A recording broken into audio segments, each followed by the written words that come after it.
Yeah. Really, I don't. Recording in progress. Chair, it's all yours. Good evening. I'd like to call the Budget Advisory Board meeting for Wednesday, May 21st, 2025. Can I ask for a roll call, please? Chair William Brown, Here. Vice Chair Melissa Milroy. Norbert Bells. Here. Melinda Bowker. Here. Olivia Hale. Absent. Ross Camarada. Absent. Rich Beculamo. Absent. Desiree Giles Smith. Here. Mildred Lowe. Here. Prabulin Patel. Yep. We have a quorum.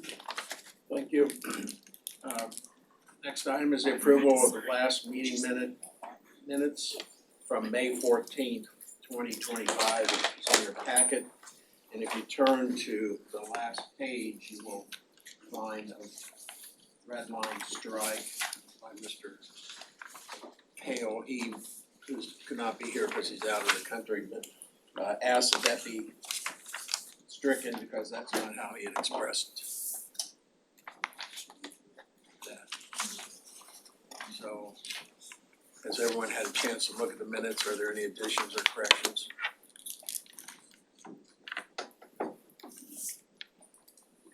Is there a motion to accept as amended? So moved. Do I have a second? Seconded. Second is okay, all in favor say aye. Aye. Okay, minutes are approved. Did anyone sign up for neighborhood input? No one has signed up for public speaking. Okay, thank you. There is no old business to come before us tonight. Is there any new business? Communications to and from the city commission. I presented yesterday at the city commission meeting. We discussed on the CRA. They entered into a new local agreement with the county to extend it for 10 years. Review after 2 years set at 50%. But that was only for 2 years. And there was clarification and that was the intent of the commission that that 50% only be up to year 2, but they have to Chris, am I correct? That because of the budget, it has to be annually approved at 50% for each year at the time of the budget. Is that Right, so the money's deposited into the trust fund and then that money's allocated annually. so they're gonna revisit after 2 years? Right. Their commitment was to reevaluate the CRA every 2 years. Yes. Okay. So that's the only communications coming from them. I don't think we will have any before our next recommendation on the millage, which will be after our June meeting. Yes. And we'll have to send communication on the millage, set to the maximum rate. Are there any board member comments? Okay. Is there a motion to adjourn the regular meeting and we go into the presentations? A second. Lori made the motion, Melinda Bauer, so all in favor say aye. We are adjourned. Okay, Chief? I think that was a record time, yeah. Good evening, everyone. begin. First and foremost, I wanna thank the board. I've been to a number of your meetings this year, certainly past years, but this year. The diligence, the effort, the time that you're putting into this, thank you so much to the board, really appreciate it. I absolutely also wanna thank Laura and Yvette for my endless questions. and guiding me again through this process. It's my second full year of the process. Continue to learn so much from you, so thank you for that. Michael Cam, I don't think he's here today, but him as well. And certainly Laura McCoy is here somewhere, right? Laura has been a godsend. She has been so instrumental in making sure that any question I have, anything that we have submitted is absolutely correct from the very point she receives it. But more so, I just want to compliment you on your outstanding professionalism at all times. You have been such an asset to my department, but in my view, the city is very lucky to have you as part of our team, so thank you.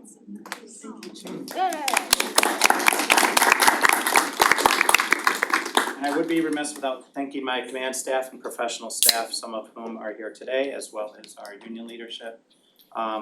Again, always dealing with my questions, my comments, my concerns, and making time whenever is needed to move forward with it, so thank you. So tonight I come forward to you with 6 requests above what our normal budget would be, as other departments have done. We've met, we've received consultation from both the, obviously from the Budget Advisory Board from past meetings, but certainly from our city management and our finance as well as our OMB staff. So with that, without further ado, I will jump right into the description of the decision packages that we've submitted on behalf of the police department. Package number 1 is special event overtime. As many of you know, the city has continually added city-sponsored special events over the years. And some of those events, and I'll go off the top of my head just following the calendar down. New Year's Eve, MLK Parade, we have Memorial Weekend in addition to Great American Beach Party.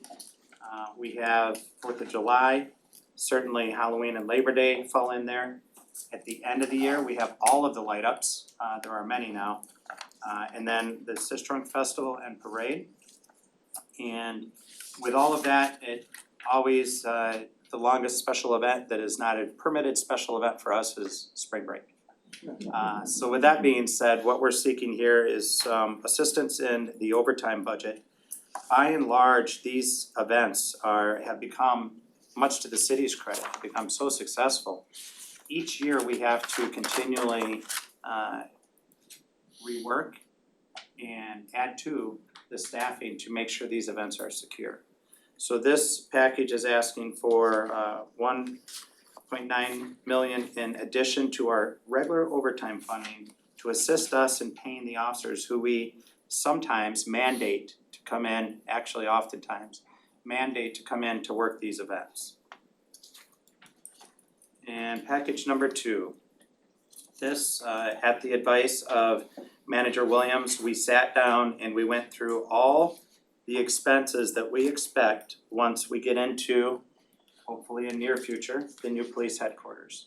So in this package, you will find, board, that we looked at various items to include exterior maintenance, landscaping, interior maintenance, utilities and service contracts. And this, of course, hopefully, once we're in, we will be able to look back at all the subleases we have at substations and other facilities which we will no longer need. So that will be revenue coming back to the budget. But these expenses, and they're documented on page 50 of your packet.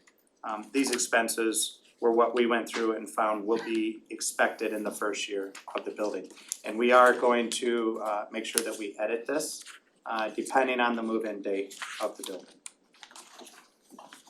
Number 3, this is equipment to enhance neighborhood security. Many neighborhoods have seen that we have purchased various technology pieces to enhance our ability to protect your neighborhood, to certainly look at, if a crime occurs, the evidence that we can collect from the technology that we use. But by and large, technology is a force increaser. Officers can't be everywhere at any given time, detectives can't be there. the technology can be 24/7, and what we've found is it has made a marked impact on our ability to not only prevent crime, but certainly once crime occurs, to investigate it and quickly, in some cases, identify a suspect. So with that being said, we'd like to purchase 3 additional digital message boards, which also have integrated license plate readers, or LPRs. So the boards you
implement public safety initiatives.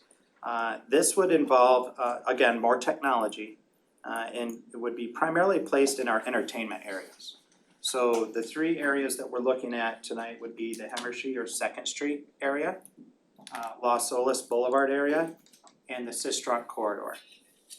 And the detail is on page 54 for the board. But as a summary, this would include CCTVs, closed circuit televisions.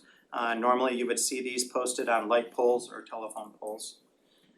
They would be then wired, as all others that are currently in existence, wired to both the real-time crime center out at the Broward Sheriff's Office headquarters, as well as the command center, which right now we have a temporary one up on Cypress Creek at Kaplan.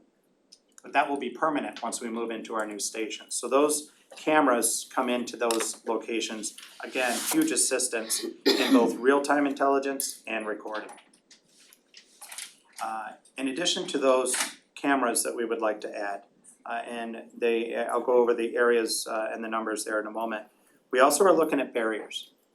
As you've unfortunately seen across the world, vehicles continually are being used as weapons against pedestrians and oftentimes at large events or special events. The most recent, most newsworthy event was unfortunately in New Orleans around the first of the year. So what we'd like to do, and we've already started this in our city. Today, if you were at the Public Works event today, you probably saw a trailer filled with barricades that we normally will place on the roadway, and they can be placed anywhere. They're very mobile, and they stop a vehicle from ramming. But the other item that we would like to add more of are the removable bollards. You may have seen these, they're on top of the tunnel top part. And they're also used currently at the loop, the Los Olas Oceanside part. Those basically, it's just a pole that you put into the ground, and then when you need that ground, you just pull it out and you store it. So this package has a combination of closed circuit television cameras, and we're looking downtown in the Hemmershey area for adding 8. And then for the Las Olas area, which currently has no permanent cameras right now, we're looking to add 14.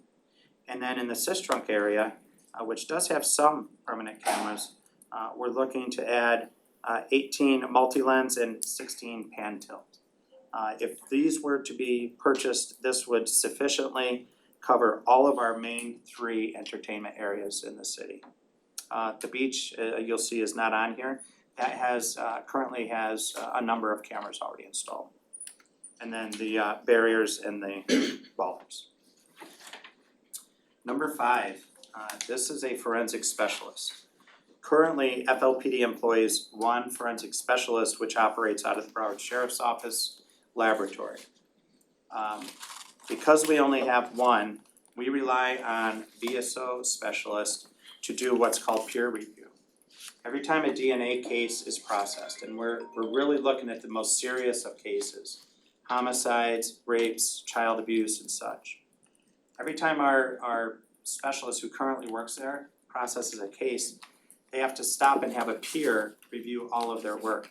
Right now, we have to rely on VSO. VSO already services the rest of the county. So they prioritize their peer reviews on every city in Broward County. Ultimately, it's inevitable we're delayed. So if we were to add a forensic specialist to our team, that would allow both of them to peer review each other's work, eliminating the need to incorporate VSO for peer review. Right now, we're looking at about a 28-day month delay in order to get even serious cases finalized and reviewed. That would be cut in half to 14 days. In addition, right now, the serious cases are on a month delay. We don't even get to their cases of burglary, both home and auto, and maybe even robberies or other crimes of a lesser severity to the others I mentioned. With 2 specialists working on these, we're gonna peck away at that backlog too, and ultimately clear that up. And then last, number 6 is a department reorganization, and to more accurately state this, this is documenting and memorializing what already exists in our organization. To the police department's past performances in this, we have not adequately sent OMB the changes that we've made within our organizational structure. When I became chief, I noted that, and I made a promise to OMB and a promise to my staff and to myself that we would get that done. So this, I'm happy to state, has no financial impact. It's basically just taking where we are today, all those boxes on an organizational structure, properly placing them in the office of OMB. And it's also the first step for us to really see where every person is within our department and increasing the number of officers who start out in and remain in the patrol division. So that's the ultimate goal. It's important to realize with this, and board, if you read it on page 58, there's a lot of steps taking place here. 2 things to note. Community support officers, as you all know them in the community, are remaining exactly as they are. They have become a very effective tool in our agency, and I would never remove that. Especially when I was major, I implemented it, so it's staying where it is. And we're creating an Office of Professional Development that's taking some units which already exist in our agency, so there's no creation of new units, bringing them together. Some of them previously were siloed and not necessarily working streamlined like we want them to. So this agency or this office will bring them together. Basically, it's development from what I like to say hire to retire. Every ounce of a person, both professional staff and sworn, their career will benefit from the creation of this new office. And with that, I will conclude and thank you for your time and open it up to the chair. Thank you. I beat it.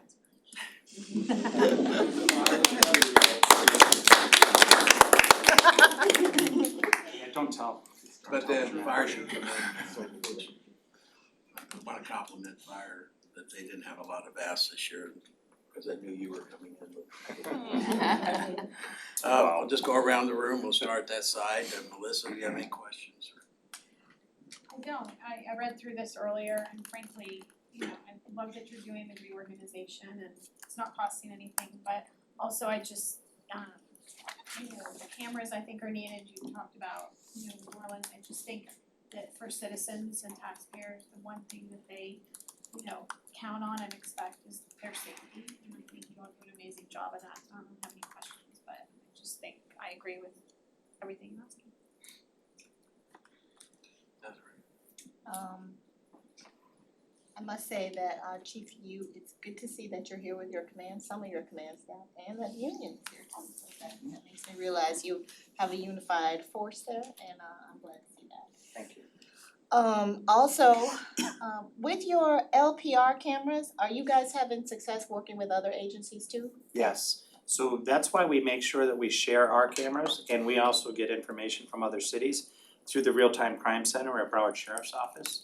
And soon, once we open our command center, we'll be able to simultaneously get that information in our building as well. But we have FLPD staff seated at that center, so we absolutely share immediately. If something happens in Margate and they start heading east, we know about it well before they even get to us. Great, that's great to hear. The forensic specialist, you said it's one person that's gonna be able to, or do you already have one person, or are you just using BSO? We currently have one, this would be the additional second one, which will be able to self-sponsor our own peer review. And it will work on our backlog, which right now we have quite a backlog. And the police department reorganization, so it's putting basically everybody who deals with human resources in the police department in one? It's every person, sworn and non-sworn, getting our organizational charts in line where we currently are today with the Office of Management and Budget. So it's just making sure they know exactly where we are in our organization. And how many sworn officers do you have right now? 571. I just wanna say too, you guys have such a presence in the community and I must say that I really appreciate that. You guys are really easy to work with, your staff is so accommodating and willing to help and I just wanna say I appreciate it. I think you do a good job in our community and the police department is to be commended, just like most of the departments and under our fearless leader down there. The city manager and her staff, I must say, things are moving quite well and I really appreciate it. Thank you. Great. First of all, I would like to thank you for your great leadership you're providing the police force. It's a noticeable difference for the last couple of years. I really appreciate that. I just had a couple of questions. One was the overtime pay for special events. Where was it absorbed before? Now you made a special item of approximately $2 million. It was absorbed in our budget, in the police department's budget, but it was not planned to the extent that it's reached. So that's what this is. And is it possible to have shifts so you don't have to pay overtime? No, these events require many officers well above and beyond the patrol shift. Because keep in mind, all of these events, the majority of these events happen during the daylight hours, early evening hours.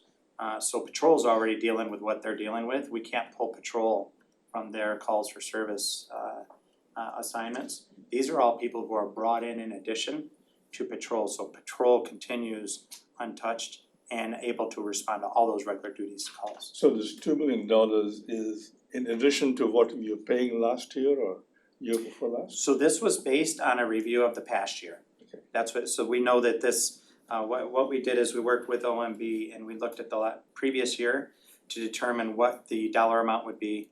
And we had calculated in FICA as well to this estimate. That's correct. So each year, and actually each quarter, we look at overtime in the police department and determine what the root cause was of the overtime, so how they're coding it in the system. And so this dollar amount ties to what they coded as overtime associated with special events. So one last question about the forensic person, reducing the number of days to 14 days. what's a good metric? I mean, I don't, going from 28 days to 14 days is great, but is 14 days good? I mean, nationally or by state, what's a good number? So there's no absolute national standard, but and assistant chiefs chime in if I'm incorrect with this. 14 days, once you have dedicated peer review, I think is probably the fairly accepted standard for that. Yeah, and you also have to remember too is, so when that DNA comes into the lab, they may already be working on another case. So they have one or two options, they can stop working on that case, which means they have to go back to the beginning if they stop that case and start it all over once they're done, to start on the new DNA that came in. So usually you have to remember that DNA comes into the lab, they still have to finish what they're working on before they can even put hands onto the new DNA. Thank you. You're welcome. No questions at this time. I'm glad to hear about the public safety that you're planning on implementing throughout the community. I think it's absolutely needed and the presence is very strong. It always has been, particularly in District 3.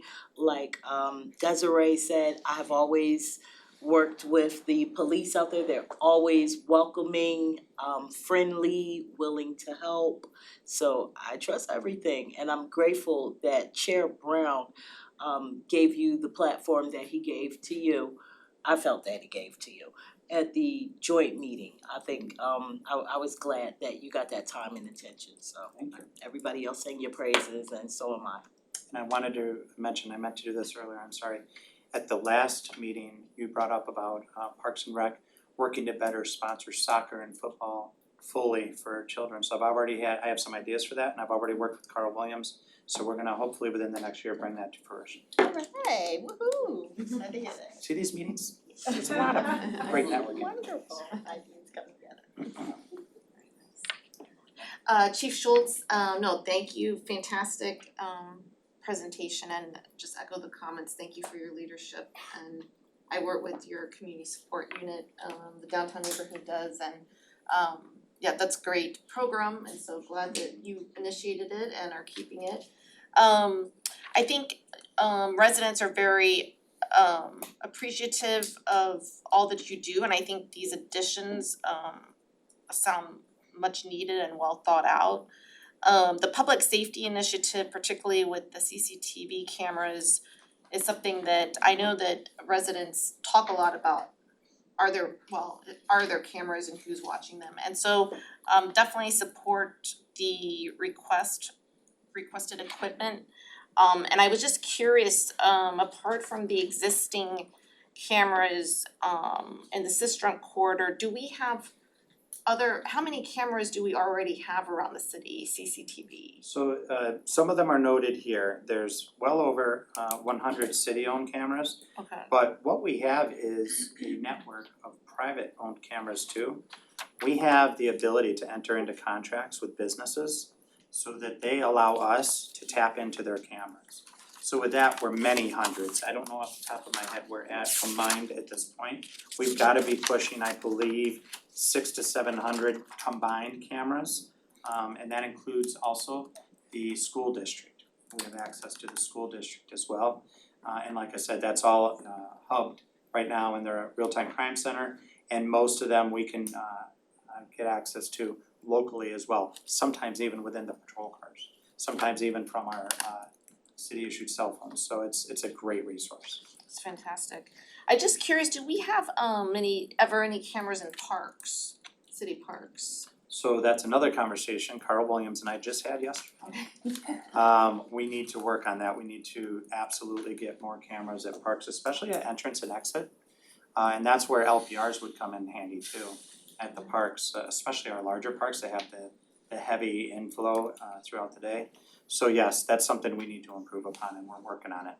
Okay, yeah, I just think that's these requests are great. I know that parks are something that residents talk about cameras in, and seems like you're already maybe moving in that direction. Yeah, and as you look through, for instance, on the Sistrunk corridor, those will be strategically placed to cover Lincoln Park and other parks. All of those will have in Esplanade Park down in Emershey. These Great. cameras will include park coverage. Okay, fantastic. Thank you. You're welcome. Chief, how are you? Good. Thank you. And I think everyone else said most of the comments that are there. Your community support team is fantastic, so thank you. Your entire team is I awesome. will pass it on to them. Yes, we're very grateful. I think just a couple quick questions along the cameras. Some of the neighborhoods have some of the cameras too, and I know that they have some opportunities. Have you connected with them, or is there, this would be an opportunity maybe to even offer this package to neighborhoods to say, hey, if you wanna purchase one or two of these cameras, we can also integrate that with our system. Have you guys had those discussions? We have some on board right now. Okay. We have an actual package that we can deliver to HOA presidents. If anyone is getting cameras, I think Sunrise Key is one of the most recent ones to come online. But we're happy to work with you and get you online as quick as possible as part of the program. Awesome. And then back to the events stuff too, and this would be not a question for you, but maybe for Carl. I know it's come up already about the event sponsorship. Like having these events be sponsored as a way for the city to generate revenue, so that, cause I'm agreed, I mean, everything you have on your thing is needed, and I really think you probably had to pare down quite a bit more. This is just the bare minimums, cause I know that there's a lot of opportunities here. But I think that if the city could look at this as an opportunity with event sponsorships for these city events, if they're not already, to help offset the cost, cause I think it's needed, 100%, so. And then the last quick question, the technology, the little blue cameras, I'm assuming those are mobile too, right? Yeah. Okay, awesome, Yeah, they're on a small trailer. awesome, cause you may wanna think about having an extra one, cause there's sometimes you have hot spots that pop up. Mhm. And I know in a couple neighborhoods, even in East Oakland, there's a couple spots down there, the restaurants and bars, we have some challenges. That maybe just like a temporary one would be enough to kind of settle things down, Right. you know what I mean? Yeah, the one we have is behind one of those areas, but it will remain nameless. Yes. So but I think this is awesome, so thank you for everything you do, and this is all needed, and we know that you need a lot more, so. Thank you, sir. Just a couple quick things, thank you for making it more transparent on your true overtime cost for special events. Mhm. I know when you asked the question about how they were covered in the past, because he had vacancies that were not being filled, that's where he used that money in previous years, and now that you're up to filling most of your vacancies, you're to be commended for doing that. That's I should have said that, we're down to about 8 vacancies right Oh, now. wow. Like 50, wasn't it? Yeah, when I started as chief November 2023, we were at 50. That is wonderful. The spot shooter or Shot spotter? spot. Mhm. Are there any areas that you feel it's needed that's currently not in place? I am a huge fan of that technology. If anyone's not familiar with it, it's sensors that we have in areas of the city that immediately detect gunfire, and it has filters built in, so normally it will filter out backfiring engines or fireworks. By and large, it's an actual gunfire. It's been huge, another force multiplier for us. And a lot of times we'll get a notification from them and no one will ever call 911. Huge, very, very good coverage. I would always look to put it in other areas of the city. Certainly wherever it is, we're finding benefit from it. We just added most recently along the West Broward Boulevard corridor, and we're finding good results there as well, so it's a great technology. Is there any grant opportunities for additional cameras like that and also the other security barriers, Homeland Security grant money out there for any of these? So a number of the grants that you get for these type of initiatives, you can apply for a first time. And then at that point, it becomes the municipality's responsibility to maintain and expand the program. There are some grants, we keep a very close eye on them, they're very competitive. A lot of times, those grants are going to cities larger than us, but certainly we keep a close eye on it. And you're to be commended for the realignment in the accurate counting of FTEs, where they're at, what division. What time span did all this occur, these movements going on? So primarily, over the last, do you want it in years or chiefs? Primarily over the last 3 to 4 years is when a lot of these movements have changed our organizational structure within, and we did not give the proper documentation to OMB. But right now, the biggest move that I've made as chief is creating that Office of Professional Development, but really taking the positions and making sure that patrol, that is the backbone of any agency. They have to be properly staffed and making sure those positions stay in the chart right there. And they're not taken out beyond a minimum staffing level. So that's where this really helps us, helps everyone visualize where all of our officers are at any given time, and our detectives and our professional staff for that matter. So, having asked that question, the average citizen will look at this and say, oh, they're decreasing operations, that they relate that to road officers. Right. And the biggest complaint we hear is the response time. Some people get on next door, it took 45 minutes to get a response. Well, it was not a high priority call, but they feel like it was. So I just hope we don't see some negativity saying that, oh, we've reduced the patrol officers down by 20, but even though that's been over a period of time, it's not happening today or yesterday.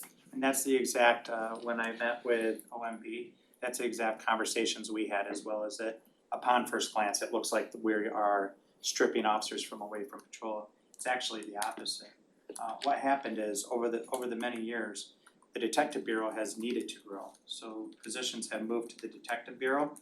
They still showed in patrol, they still showed in operations, but today they're detectives. The other thing to keep in mind is the Community Support Division was created out of operations, out of patrol. But those officers are still in patrol. They drive marked units, they still wear uniforms, they still answer calls for service. So it's all by and large part of that.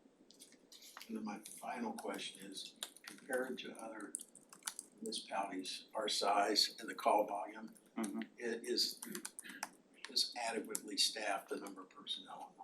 Is there a national standard that compare like to on the police side? Yeah, so I'm often asked, is there an FBI standard, is there a DOJ standard? There's no set in stone standard of how many officers you should have in a city.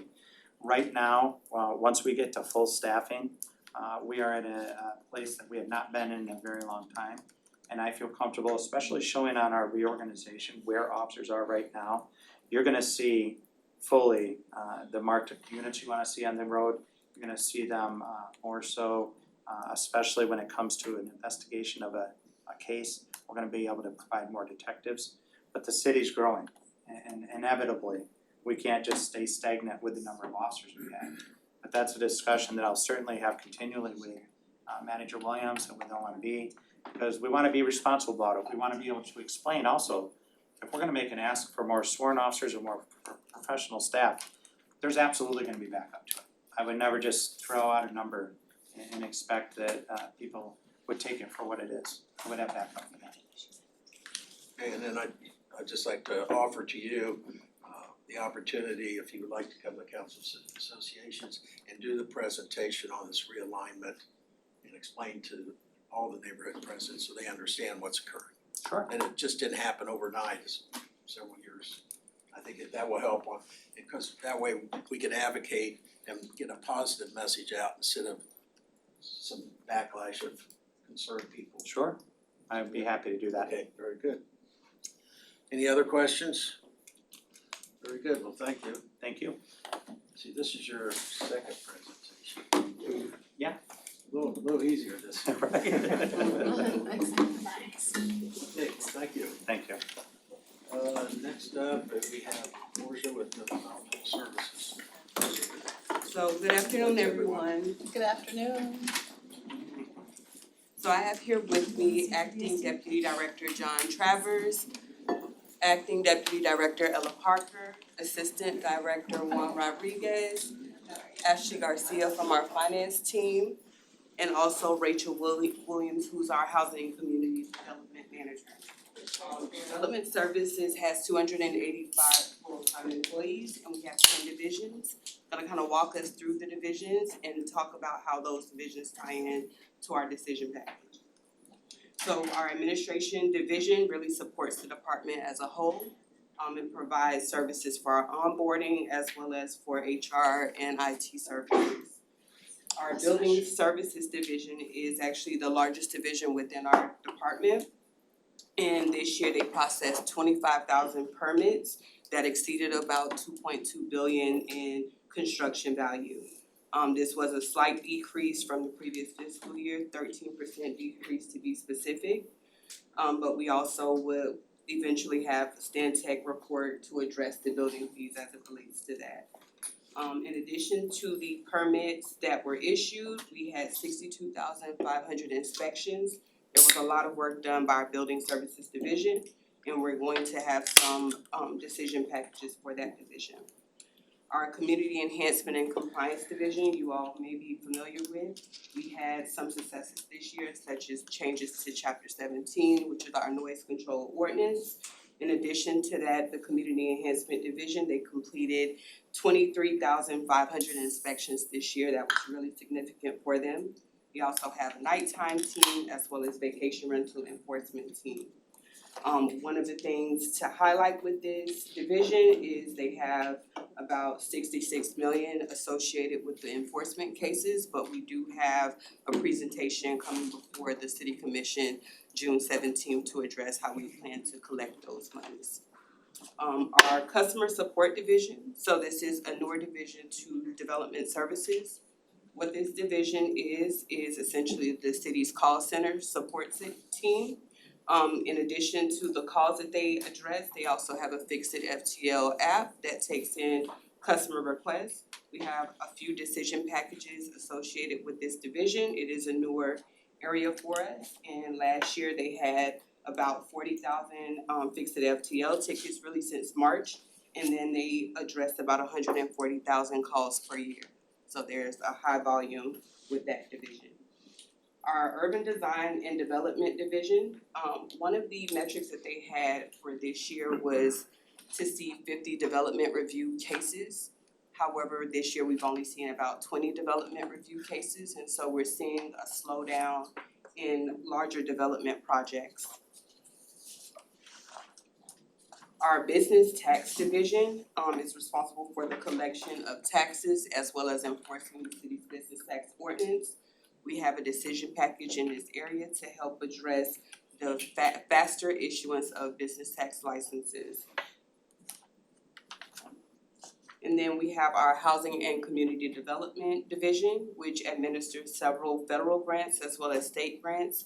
This division ties into affordable housing initiatives as well as economic development and community development. One of the largest funding sources for this division is actually the housing opportunities for people with AIDS. Some of us know it as HOPWA grant. That's the largest funding source for it. And then our zoning and landscape division, a thing that I want to mention that's gonna tie into one of our decision packages requests is that they're looking to adopt a certificate of use process, and what that certificate of use process would essentially do is allow people to find out upfront if the type of business that they're interested in bringing into Fort Lauderdale is something that's allowed, and that would save a lot of money for leases and construction for things that may not be able to come to fruition depending on the zoning district. And then our engineering division, they oversee a lot of the right-of-way work that's done throughout the city, and they also check plans to ensure that the engineer code and the city's code are complied with during development process. The last of our divisions is Arts and Cultural Affairs. So this is actually a division that was added to Development Services in 2022. We have a large decision package associated with this division. And the thing that we're trying to do through Arts and Cultural Affairs is really to enhance the city's vision of diversity and character through the arts. And so when we touch on that decision package, I'm really gonna highlight how we have opportunity to grow that program. I'm gonna dive into our decision package request. So starting with our general fund request, we have a request for a Sailboat Bend Historic District Streetscape Beautification Plan. We're requesting $100,000 to hire a consultant. That consultant would develop a streetscape plan to beautify the Sailboat Bend Historic District. Previously, our urban design and planning division, they worked with a consultant to actually create a project to revitalize the Sailboat Bend district. And so this $100,000 for a consultant would help tie in the streetscape that ties into the vision plan for the area. Our next request is for a building services facilities worker, one. You all will see this request in two areas, one being the general fund, the other being the building fund. The allocation is that this position would be funded 72% by the building fund if approved, and 28% by the general fund if approved. One of the unique things with development services is that we operate from three different locations. We have our main location on Sistrunk. We operate a second location at 521 Northeast 4th Street. And then we have a third location that Housing and Community Development operates with the CRA, that's also on Sistrunk. And so the request for the additional facilities worker really helps us to address the cleanliness of the various locations that we operate from. With our Office of Cultural Affairs Division, this is one of our largest decision packages. What we're looking to do is, with the $436,465 is allocate $150,000 to sponsorships and programs. We're also requesting $150,000 for temporary art installations as well as permanent art installations. We requested $30,000 in advertising and marketing. The idea is to really have a firm that specializes in arts marketing, similar to what some other cities have. And what that really does is to attract large investors and financial opportunities associated with the arts so that we can grow our arts and cultural affairs program. We also have requested an administrative assistant. Right now, our arts and cultural affairs division is actually a team of one. And so the request for the administrative assistant would be to help with the Public Art and Placemaking Advisory Board, as well as to help assist with the commission agenda memos and different requests associated with receiving grants and receiving any types of permanent and temporary art installations. To help with the funding, we intend on adopting a film permit. We have a presentation scheduled before the City Commission for August 19th conference meeting. And the idea with the film permit would be, of course, to create a permit that filmmakers would need to apply for, as well as to adopt some fees associated with that permit. As it stands today, there is no official permit fee, but whenever there's filming in Fort Lauderdale, the filmmaker reaches out to the various departments, whether it's through parks, police department, transportation and mobility, if there's a maintenance of traffic associated with the film, and they pay those fees separately. And so by creating this program, we would not only centralize the filmmaking process or permitting process, but we would also recoup costs associated with the review of those films.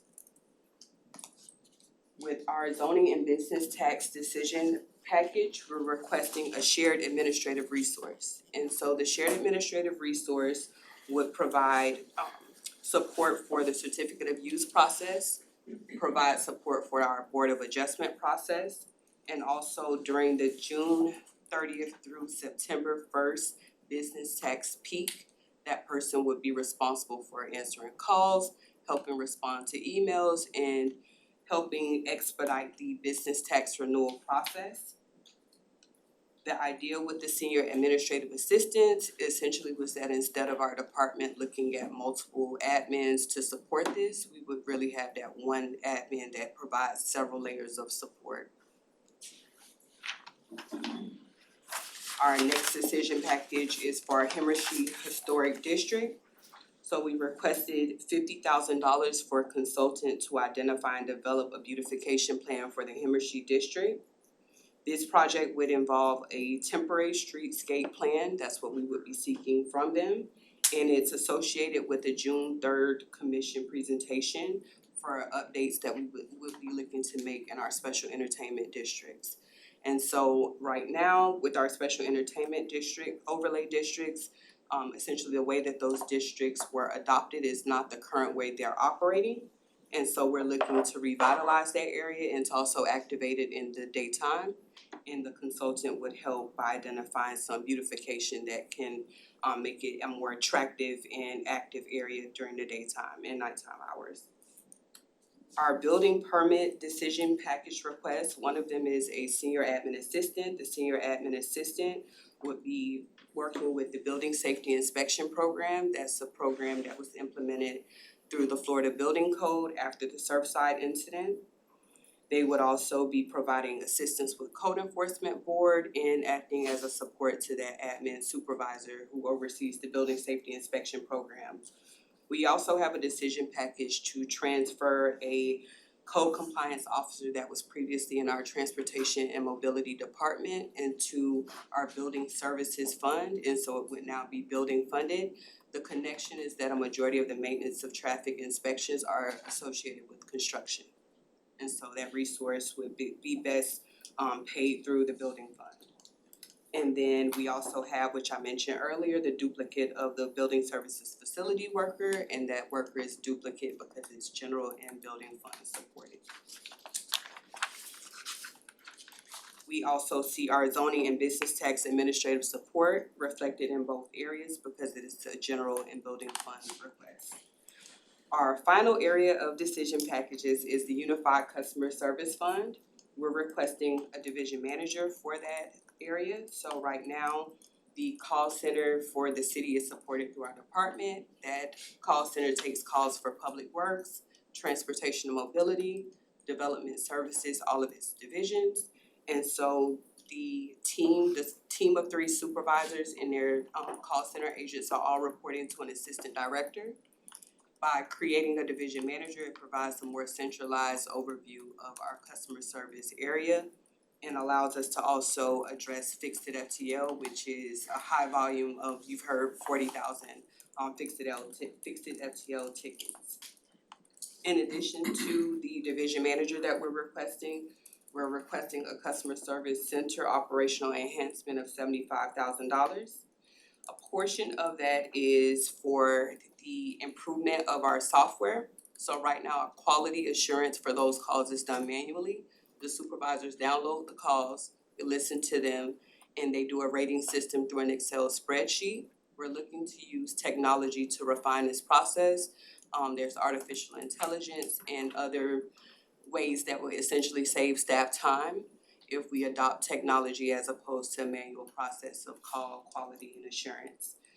The breakdown for the $75,000 is a one-time $30,000, it's a software cost of $30,000 in addition to a $10,000 one-time implementation cost, $30,000 annual subscription cost, and then we're requesting $5,000 for operational improvement consultant, which is a consultant that we've had on board since we brought the call center into development services in 2023. Okay, thank you all very much for the time that you've taken to listen to our decision packages, and I look forward to any questions that you may have. Okay, thank you. Marby, we'll go around the table on this side. I think I really appreciate your ability to look at opportunities for efficiency too, where you're kind of saying, hey, we're gonna do this, we're also gonna make it more efficient here. You mentioned how much was outstanding and you're gonna be presenting that at the commission, what was that? It is $66,000, or $66 million, I'm sorry. Okay, wow. And you said you're gonna be presenting a plan, what date for the commission? It's June 17th. June 17th, okay. Awesome. And then I think I for my notes that you talked about some business planning you were gonna be implementing within one of the divisions. I think I was gonna expand on that a little bit. When you said that, what were you talking about? I think it was like expansion of the business planning or something. So we're trying to expand our arts and cultural affairs division. That's one, okay. And then I've dealt with art and cultural affairs. It's he's a great person.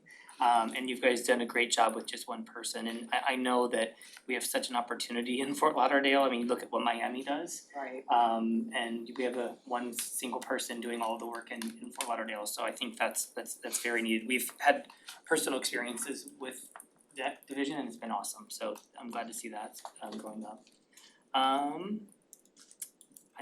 I think that's it. I love that you guys are the film permit. I think that's great that you're looking at opportunities to generate revenue, not just, spend money, but also generate that too.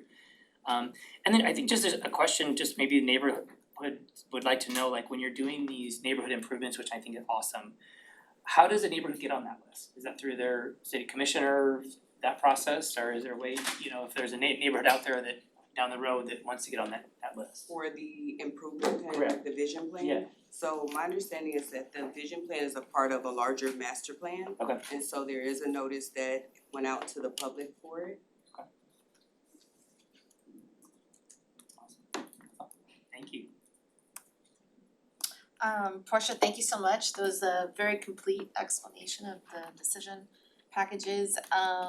I definitely agree with Norby. I'm all in for the cultural fairs and the arts, getting some more focus and some more funding. I've also dealt with that division, and I think we want to be up to, at par with other cities as far as our public arts and our kind of a intentional appearance in the public realm, so all for that.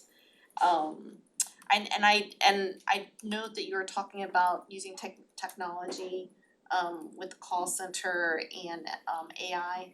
I was just curious, do you think as AI becomes more accessible and understood, do you think DSD in the future will be able to utilize AI in additional ways, perhaps even to do initial reviews of applicants' packages that are standardized, possibly decreasing manpower time?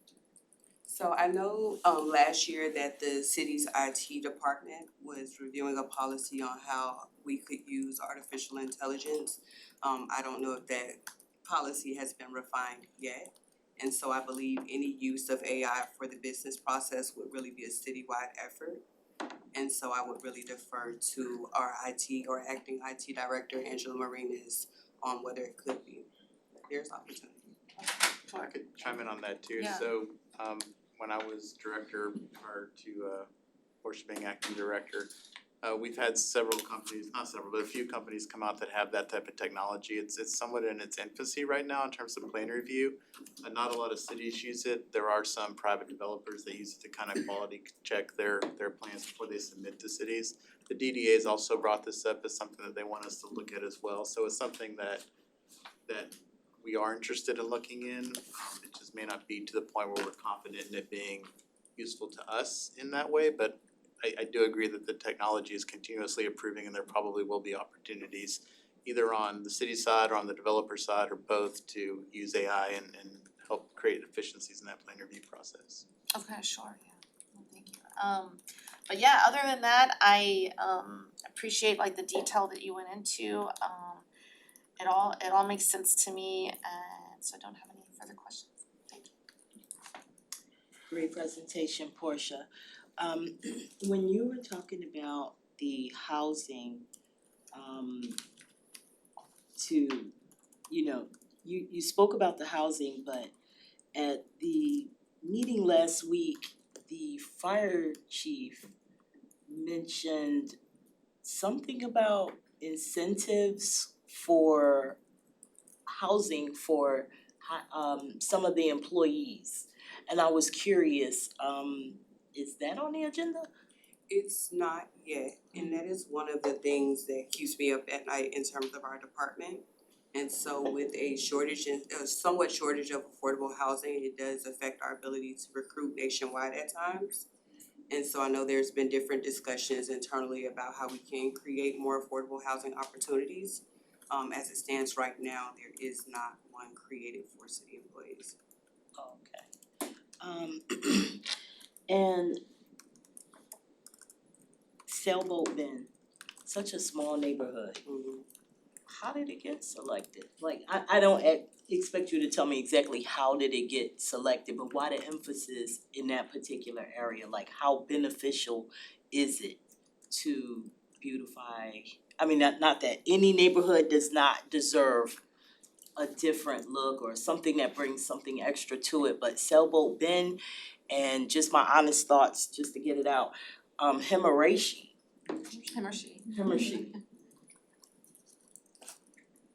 Is, when it comes to Himmershey, does the business owners contribute to something to bring that process back to life? Because They will, so thank you for bringing that up. One of the things that we were gonna be doing is exploring the ability of like the DDA and some grant funding to help supplement some of our funding for the commercial district. I'm going to defer to Ella if she's still present. Thank you for how the plan comes. Yeah, so a lot of the planning efforts are vetted through a public process. Obviously, a lot of constituents talk to their district commissioners and then they get sort of prioritized by the commission each year. And so Sailboat Bend in particular has been in discussions for a very long time. As you know, it's a historic neighborhood. And they've really thought long and hard. As a matter of fact, I think they came to one of your preliminary meetings just a few weeks ago to really get that effort going a little bit further and move on with this next phase of the plan. So that's really how it got in there. Thank you. You're welcome. And that kind of answers the questions for me. Thank you. For sure, thank you for your very thoughtful and thorough presentation, appreciate it. I just had one question, I see the term administrative assistant in all different organizations you have. What exactly do these people do? So administrative assistants do a variety of functions such as they do emails, they provide customer service, they can be the initiation of a commission agenda memo. Sometimes they gather information or do research with that. At times they're in charge of programs. So for example, with our vacation rental program, there's an application associated with it. The administrative assistant would process that application, which means verifying that the information is correct. They take payments, they collect fees, they create documents to lien properties. They are at times in charge of creating agendas for boards, and our department has a lot of boards such as Board of Adjustments, Development Review Committee, Special Magistrate, Code Enforcement Board, so they provide a variety of functions. In terms of the proportion of the total, it seems like a high number in many of the departments. I have not seen that before, so I was curious what they did. The other question I had is, in the building permits fund, you are increasing the number of positions. Will that help you to get more revenues and offset the expenses?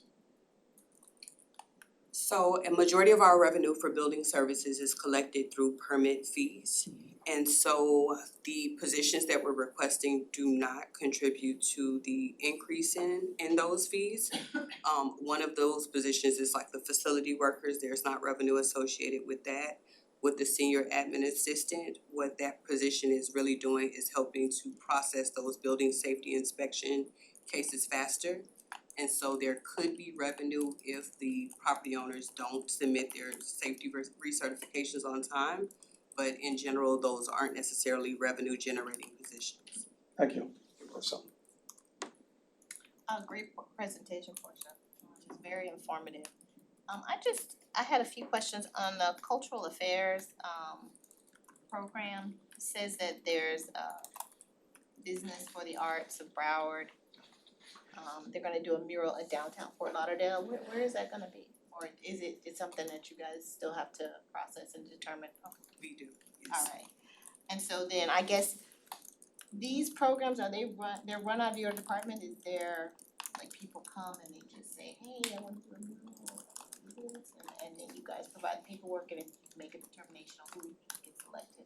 Correct. That's what we're trying to create. So that's what you're creating? Okay. Correct. Alright, great to hear that. And everything else sounded good. I did not realize how many inspections you did. That is quite a few.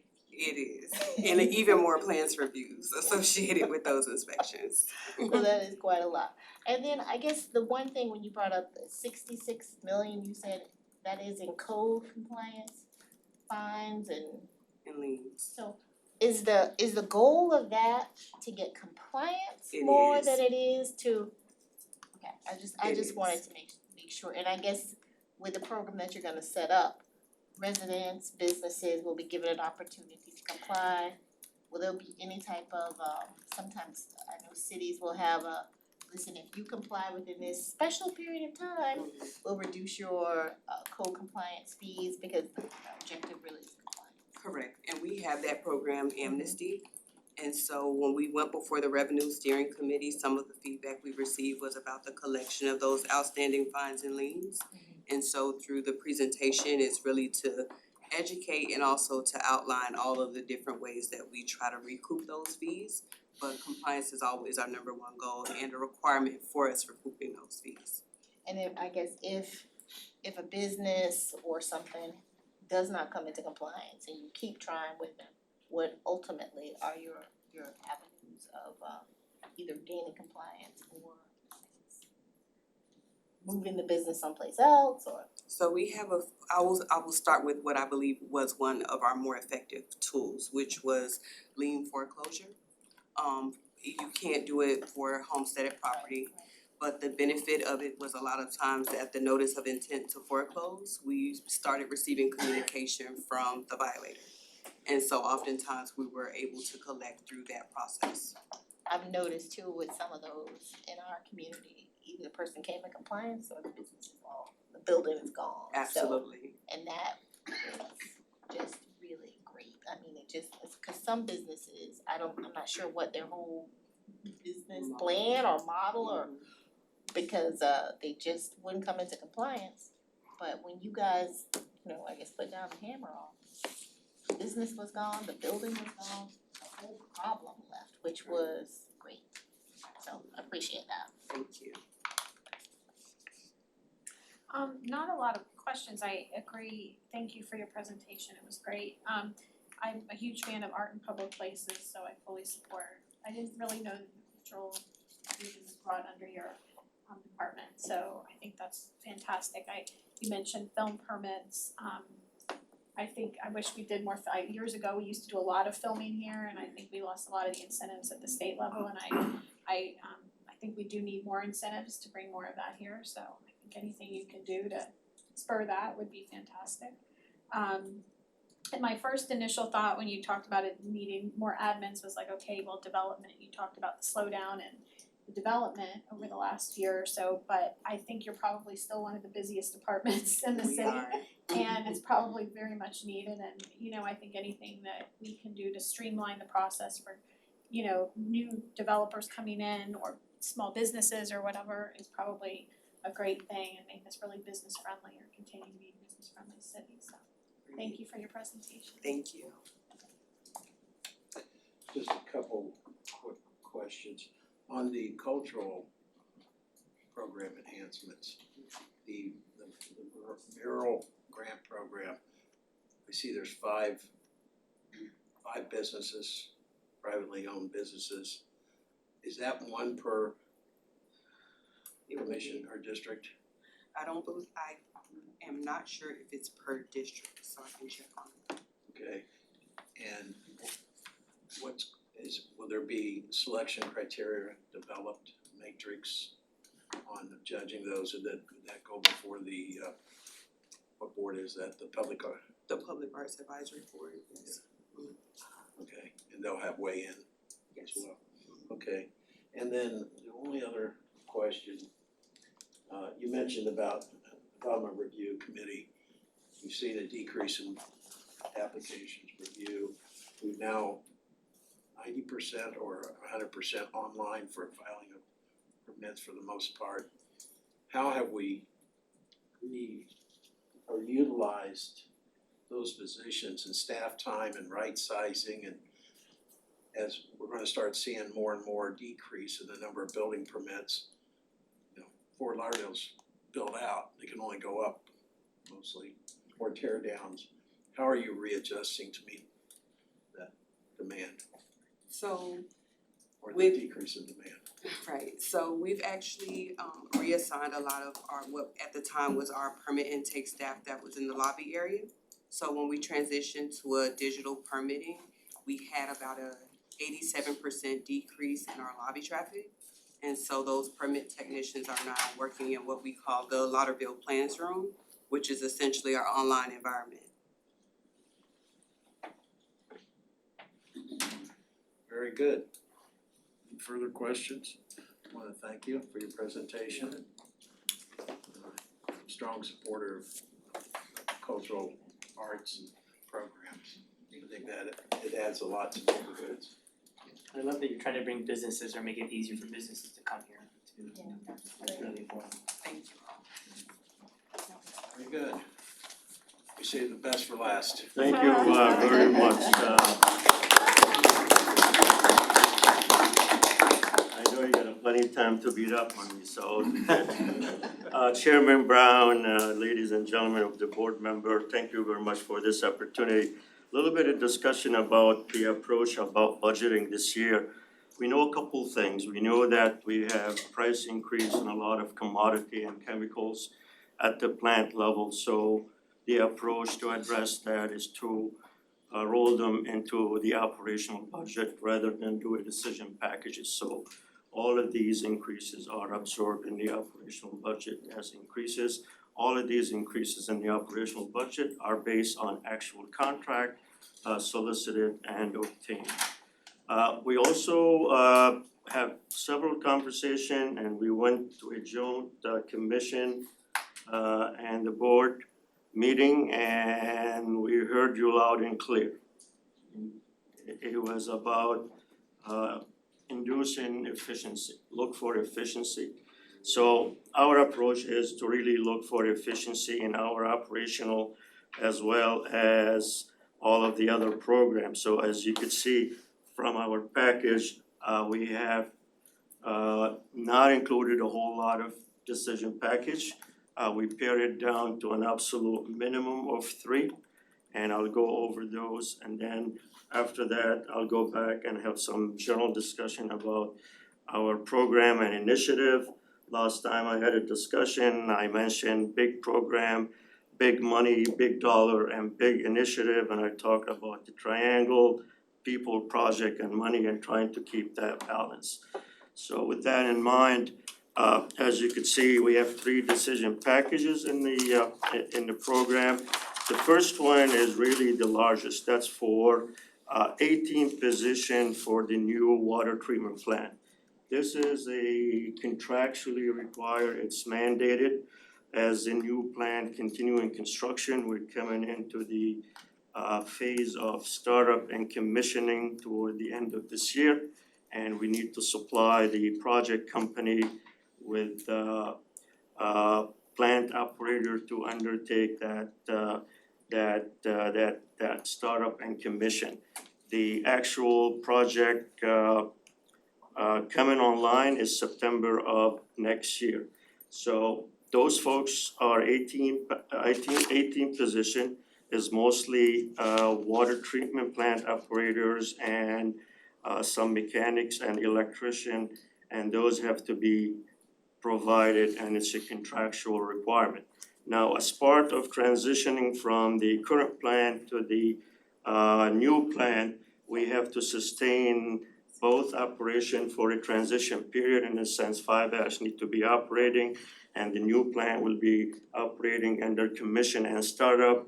So this plant will be operating, consuming chemical. The other plant, the new plant, will be operating and consuming chemical. So in the large decision package, there is a financial section about chemical, and there is a financial section, additional funding for a phased approach. In terms of efficiency, we didn't ask for all of these FTE to be given to the project company at once, but in some kind of phased approach. And as you could see in the paperwork, there's a lot of number. Total cost is $2.85 million. Of course, that's gonna be a reoccurring ongoing to the operation of the new plant. Of course, that number might increase a little bit given the annual merit increases. The second request is really a small amount of money to increase the scope of the waterway testing. That's pretty much is the Miami Waterkeeper. We're going from 10 location, adding 5 more location to the program, and there was a request by the commission to look into material source testing, which to determine the source of any bacteria or contamination. That bumped up the cost of that program by $122,000, which is, this does not involve any FTE. That's strictly contract capacity with Miami Keeper. The third request is for to continue the discussion and a dialogue regarding the roadway elevation. Master plan, as you all know, in the last year, there was an initiative with the Urban Land Institute that came in and looked at stormwater, the city. And one of the proposed initiative was to look at a roadway elevation throughout the city. This request is for taking that high conceptual discussion into more of what would look like at a master plan level, or what's the outcome. Clearly, that looking into the future, that would entail a large investment in terms of moving forward with road elevation beyond the master plan. But this is an initial effort to continue that path that we kind of started on, try to anchor it down to a practical level or practical step as to what we do. And that really all what we have trying to put in. As I said, we look at efficiency, we look at a different way of doing things. As a result of that, there is not a whole lot that we're requesting. I'll go back to some of the program and initiative that we do. As you know, the Public Works Department is a large department. Our total employees 502. We have a over $300 million in operational budget and a 5-year capital program in excess of $2 billion. We have 4 divisions in the department, the utility division, the engineering division, sustainability and strategic supports. And there's a whole lot of funds, about 11 funds in that department. The large ones are the water and sewer, stormwater, sanitation, and clearly is in the general fund. So as you know, some of the bigger program and initiative that we've been undergoing on the water and sewer side, our biggest investment is the new Prospect Lake water treatment plant, a $660 million investment that was phased from 2023 till 2026, gonna be operational in September. We're doing the commissioning later this year, and that's ongoing, it's gonna be on time. The other aspect of our program and initiative is in the last 7 years, we have been spending a lot of money on the sewer system as a result of a consent order and a whole lot of breaks. Now we're trying to shift more on the water side to do some water pipe replacement, as about a third of our water distribution system is in excess of 60 years old.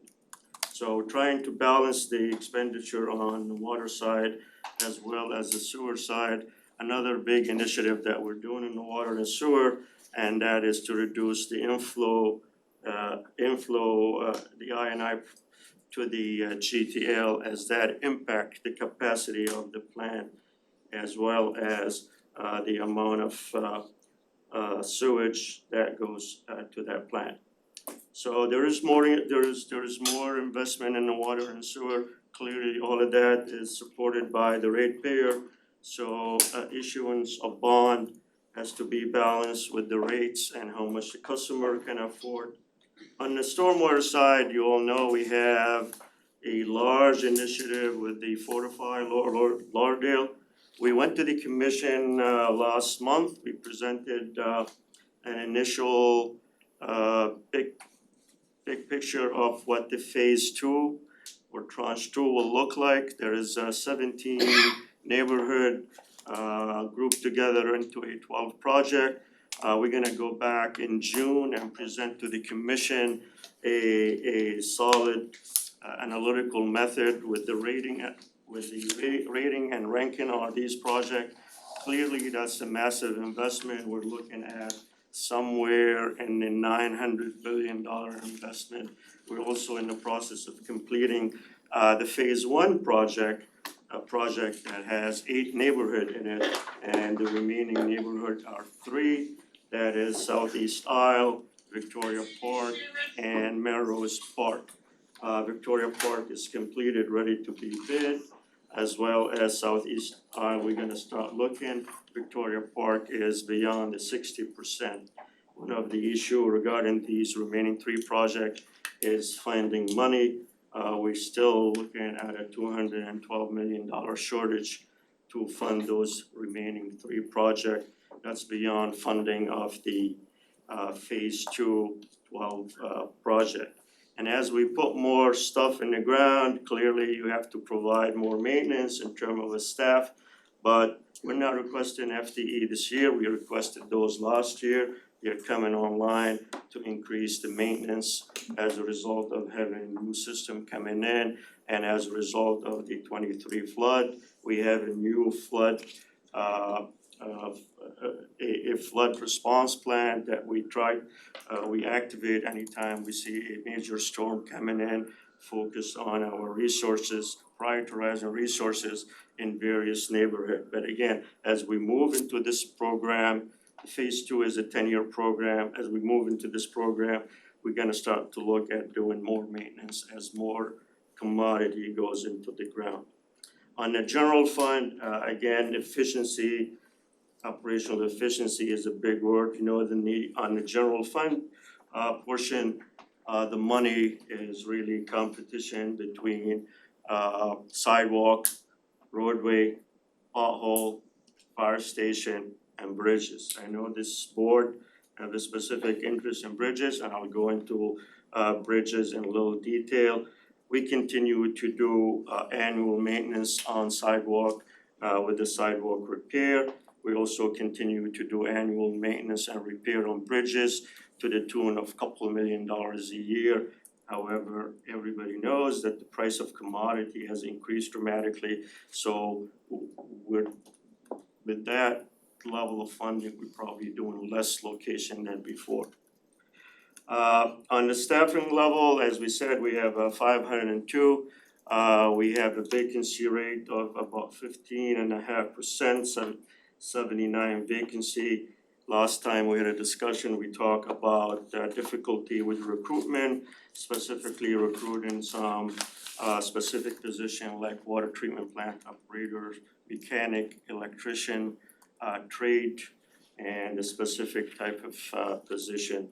As we are competing with the private market also for engineer, scientist, project manager, program managers and the like.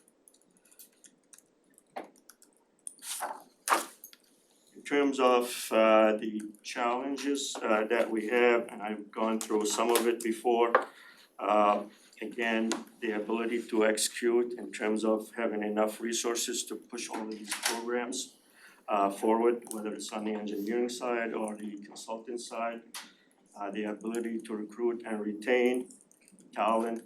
Spoke about some difficult to hire position, including the new 18 position that we're asking for the new water plant. I am very concerned about being able to hire and recruit these 18 positions and provide them in time, but we're trying our best to do so. As we all know, our biggest challenge on the operational side is increase the cost of chemical. Chemical have gone through the roof, whether it's slime, chemical use in water treatment plant, chemical use across the board in the wastewater and in the water side, they have gone through the roof. A lot of it is also one or two provided in the marketplace, but we're trying to accommodate that chemical increase in our operational budget, backed up by clearly contract. Tariff is huge discussion as it affects everything that we buy, from the smallest thing to the biggest thing. Our big challenge is with a large electromechanical system, generators, switch gears and the like that is used at a water treatment plant and throughout of our operation. The other trend that we're seeing that is concerning is few bidders that we're receiving on our project across the board, which means there's something going on. Our biggest concern also funding some of these large programs, Fortify Lauderdale, funding road maintenance, funding sidewalks in general, putting in new sidewalks. That's something that is always a concern. And of course, bonding has to be balanced with the revenue. Stormwater programs gonna require a lot of money. And the rates as they sit currently is not at a level to support large bond issuance immediately. So that's something that we have to look at in time of phasing those bond issuance. As in general, on some of the sustainability and resilience initiative, really funding is a concern. How do we fund some of these, as some of them are on the general fund side. Just switching to bridges, I know this is an area of interest. As I mentioned last time, we have engaged in 2014 a consultant, Trans-System Inc. They did a master plan. By the way, the city have over 53 bridges and 450 miles of sidewalk and 5 miles of seawalls. Funding seawalls was also a big issue because that falls into the general fund and that compete with all of the general fund expenditure. So on the bridge master plan, as I said, we engaged Trans-System in 2014. They did a master plan for us and they went back in 24 and updated the master plan. The original master plan was divided into years, and basically 0 to 5 years, 6 to 10 and 10 to 20. In each one of those category, each one of those columns, they have defined repair or replace category. So we have been executing that program according to the master plan. And I have a spreadsheet that highlight our capital investment in the bridge area for the next 5 years. What we're looking at about $9 to $10 million investment per year from 26 to FY30, with the exception of FY27, which that will jump to $16 million, and that because we need to match the lab funded agreement with FDOT, and that include 4 bridges. So basically you're looking 9, 10, and then 16, 9, and so basically we're looking at $46 million over 5-year period. We have beyond the 5-year program, we have identified another $34 million in investment in bridges. And as we say, we're doing this in alignment with the master plan that was devised in 2014 and updated in 2024. Keep in mind that some of these numbers are based on the estimate currently and in the past, and given the current market and the current tariff, they're likely to increase, knowing that the most material used in bridge repair and or bridge construction is concrete and steel, and those definitely have seen an increase in the cost as a lot of the cement is coming from Mexico, a lot of the steel subject to import tariff as well. So that's the summation of the bridges, and that's really all I have. Thank you. I'll listen to any questions. Okay, thank you. Melissa, we'll start with you.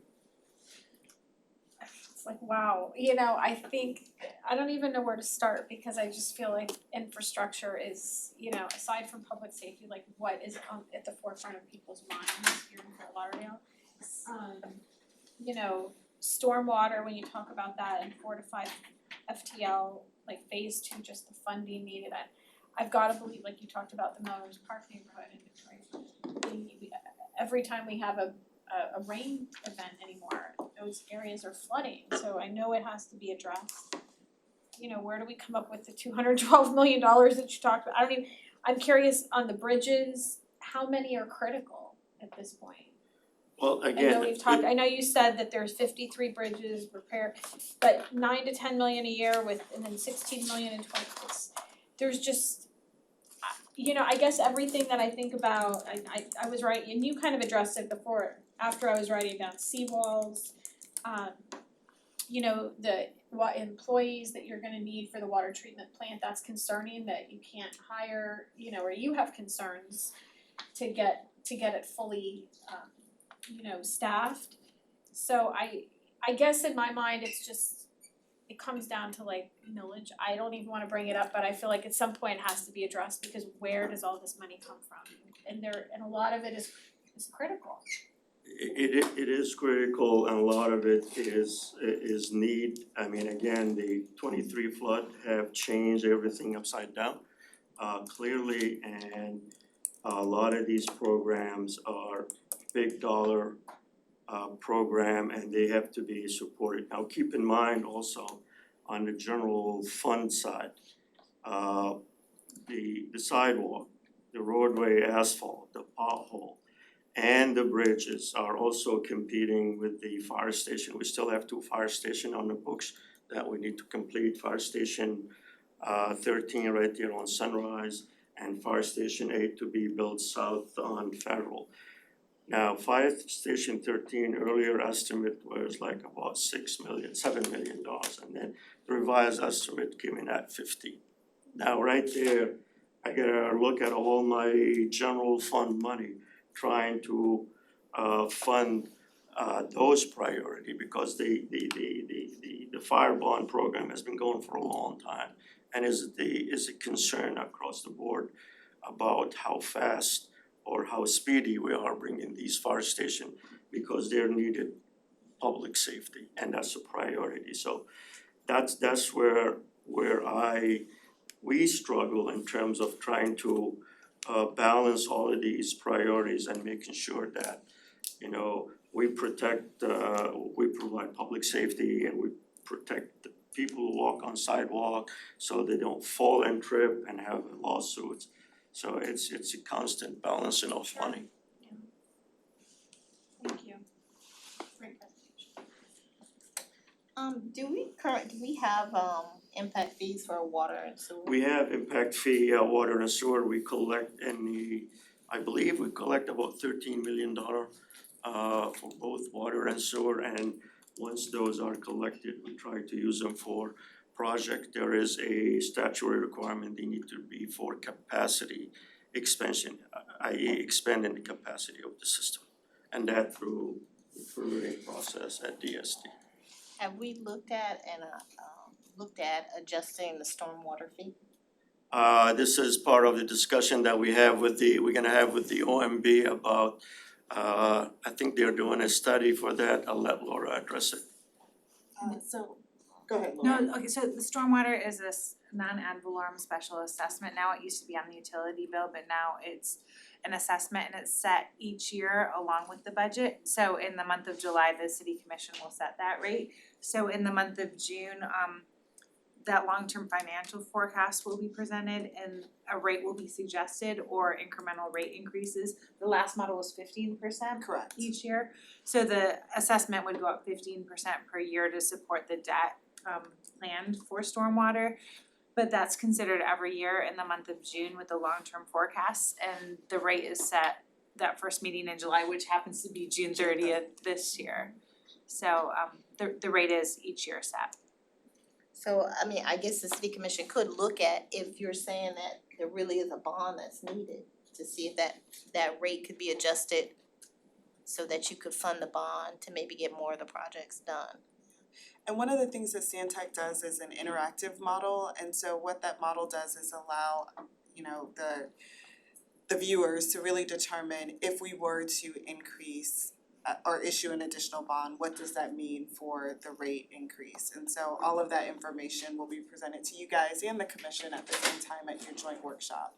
Okay, because that may be a way to look at addressing some of the critical needs in these neighborhoods where, you know, community parks who are flooding every single time there's a rain, they're underwater. you said for the water treatment plant, so are you closing the other water treatment plant or are they gonna remain No, simultaneous for a period of time? There's two phases, the transitional phases, they both will exist. And that's gonna be 25, calendar year 25 and 26. When the new plant becomes fully operational in September of 2026, the existing plant from treatment perspective will be decommissioned. However, we are building a new pump station at the Five Ash plant. That pump station will be a repumping, so water will be produced at the new plant. It'll be transmitted to the Five Ash location into the new pumping station, and that pumping station will pump it into the new system. And we're designing that new pumping station, it'll probably be ready in 2029. But once the plant, the new plant is operational in September, the treatment at Five Ash will stop. No chemicals, no water going through it. However, it doesn't mean that we send all the people to that, to the new site. We're still gonna have people to operate our existing facility until the new pump station comes online. And when that new pump station comes online, it also has to be manned. And we're estimating we're gonna need 12 people. That's a 24/7 operation. So when the new water treatment plant comes online, how many of those employees can transition to the new water treatment plant? We already have that. 22 can transfer over? Okay. Yeah, so the 18 that we have included as a decision package, that's in additional to those 22 That's because in addition to? yeah, contractually, we have to provide about 41 or 42 position to the new plant. Have you thought of maybe if you're having difficulty using US Water or another type of We're company to working, assist you? we're working with with that HR transition? about different strategy in term of recruitment. I think one of the option is like staffing agencies to do that. I think going through US Water is a little bit tricky because of the contractual arrangement with the new operators out there. The city under the comprehensive agreement has the obligation to supply that, the staffing according to an appendix in that agreement. So it may not be US Water because US Water is like also operator. So it would be the Prospect Wellfield operation and US Water, and I don't think contractually they can coexist. Even to help you during the transition if you I find mean, yourself it's something with- that we will be looking at all options, different recruitment strategy, hiring agencies, all options we will look will at. be open, okay. At the end of the day, it's a contractual obligation and we have to provide those folks. You were talking about your sewer, is water infiltration, is that something you were saying is a I&I consistent is problem? infiltration, inflow and infiltration, that's the sewer system. That's the water that goes into the sewer system either from the surface as water as it rains, or it goes into the pipe through cracks in the pipe. And as the sewer system's supposed to be a closed system. It only carries sewage. And unfortunately, because the age of our system, sometimes the pipes are cracked, so you got water from the ground goes into it. And when it rain a whole lot, water comes from the surface. So the idea is try to minimize the amount of water going into the system because all that water end up at the treatment plant. And it shouldn't, Right. because essentially it's not, Costing us. it's not sewage and the plant is not designed for that as well. So the I&I initiative is to line all of these pipeline and rehabilitate all of these pipeline, rehabilitation of pumps, rehabilitation of manholes and all of that, so to prevent all of that non-sewer water to goes into a sewer system. That's a part of your master plan? We're doing, it's part of our initiative, we currently have a consultant working on that. Ardura, we hired them last year, and they're gonna start developing phase 1, phase 2, phase 3 program and invested, and that's clearly completely separate from the general fund that is supported by the water and sewer fund. And they'll be making determinations on which lines are most critical as far as. Based on their analysis, based on some modeling, based on some survey. We clearly have some indication of some priority based on historical and institutional knowledge. Clearly, everything east of Federal is a priority because, you know, it's automatic. I mean, the aisles and sea level rise, king tides and older part of the city, but we'll be looking at all the city systematically and devise a priority and execute the program in a phased approach. Okay. Regarding your sidewalk repairs, how are we determining which sidewalks are to be repaired? Right now, our effort is focused on addressing a trip and fall cases that comes through the risk management group. Do we have any type of monitoring, whether we use a company or code enforcement officers or maintenance workers on the street to determine those sidewalks that are most critical and before the accident happens? We have done I think 2 analysis called PAVE, where we had a consultant run through our sidewalk. In 2014 or 15, we did a sidewalk master plan, and it identified all of the sidewalk in the city and even sidewalk that are not there. And basically, that program, there's 5 categories into that program, and it separate the deficiency, whether it's a vertical misalignment, whether it's cracked in the sidewalk, whether it's a dip and twist, all kind of things. And out of that program came, I believe, I'm speaking from memory, was about $160 million investment for new sidewalk, and it was like a $16 million ongoing like investment in maintenance and repairs and all of that. Clearly funding is an issue with that, so right now we're doing absolutely what we can given the amount of money that we have, and most of the money that we have is consumed by these trip and fall risk management cases. So when we get sued is when we make the repairs. Pardon me? When we get sued is when we make the repairs. And if we notice other areas, we also try to fix those. I'm gonna chime in on that. What year did you say that study was done? 2014? I think 2014, 2015, Jason. It was July 1st, 2014, but I think Transportation Mobility has updated one, Yes. but I'm Yeah, not We sure. funded it in fiscal year 24. We also we did an update recently in terms of going back and reassessing in 24, I believe. That's what I thought. So that, we should have a more current one. Yeah. And I think, was that, it was over 200 million just for curbs and sidewalks, right? On the, Don't remember the number, but you're probably pretty close. Milos did a presentation. Yeah. There was a presentation But to there is the an commission. updated master plan, report, sorry. yeah, so, Yeah, there is an updated report. That concludes my comment. Thank you. And thank you for the very comprehensive report. Good job. I just have a very narrow and specific question.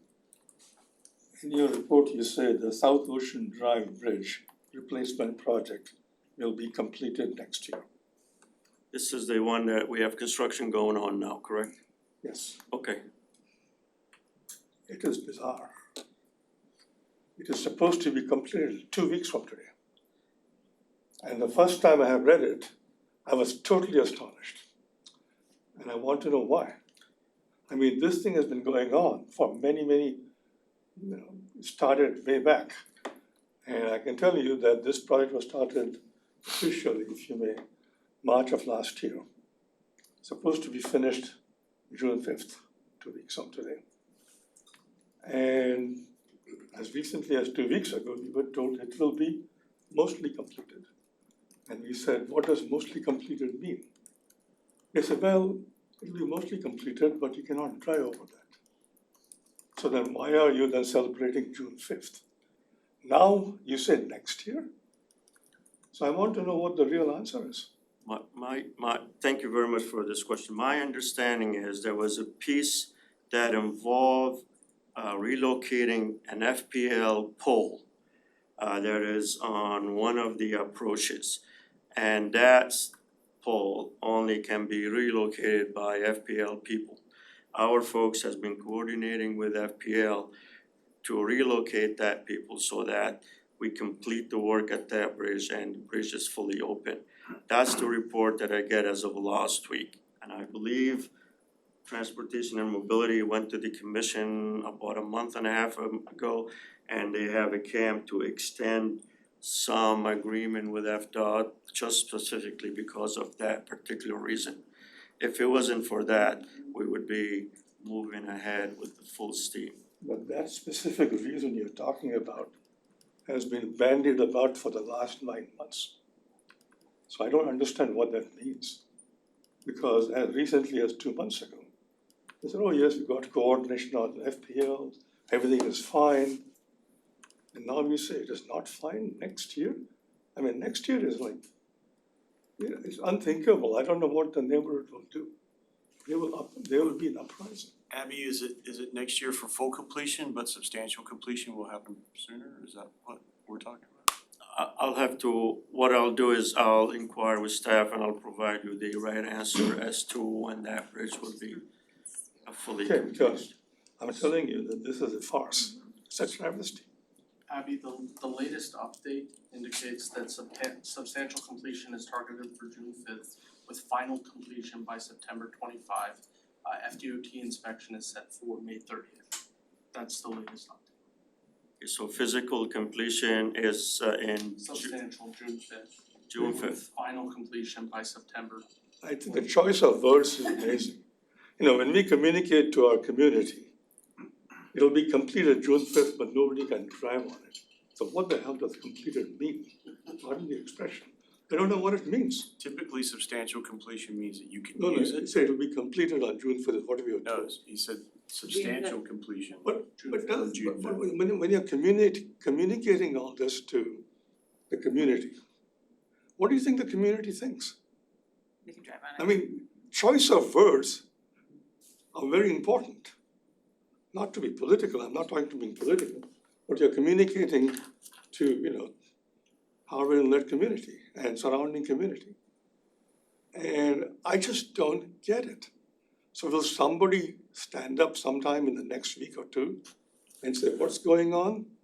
And when will a car be able to go over the bridge on both sides? Not just one side. That's what completion means to us as normal human beings.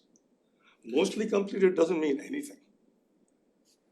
It means 99.9%, but no, you can't drive. That'll take another 1 year. But typically speaking, if you use the term substantial completion, means you can use the facility, it's just not fully completed, so there may be some ancillary work that still needs to happen, but you can use the actual. You were told we couldn't use it. So As of June 5th. We'll get you an update and. So in the interest of time, possibly Stratcom work with the district commissioner so that they could get some type of message, he could get some type of message out to his constituents for that. Yeah, to the community. It has to come from the city, not from the association.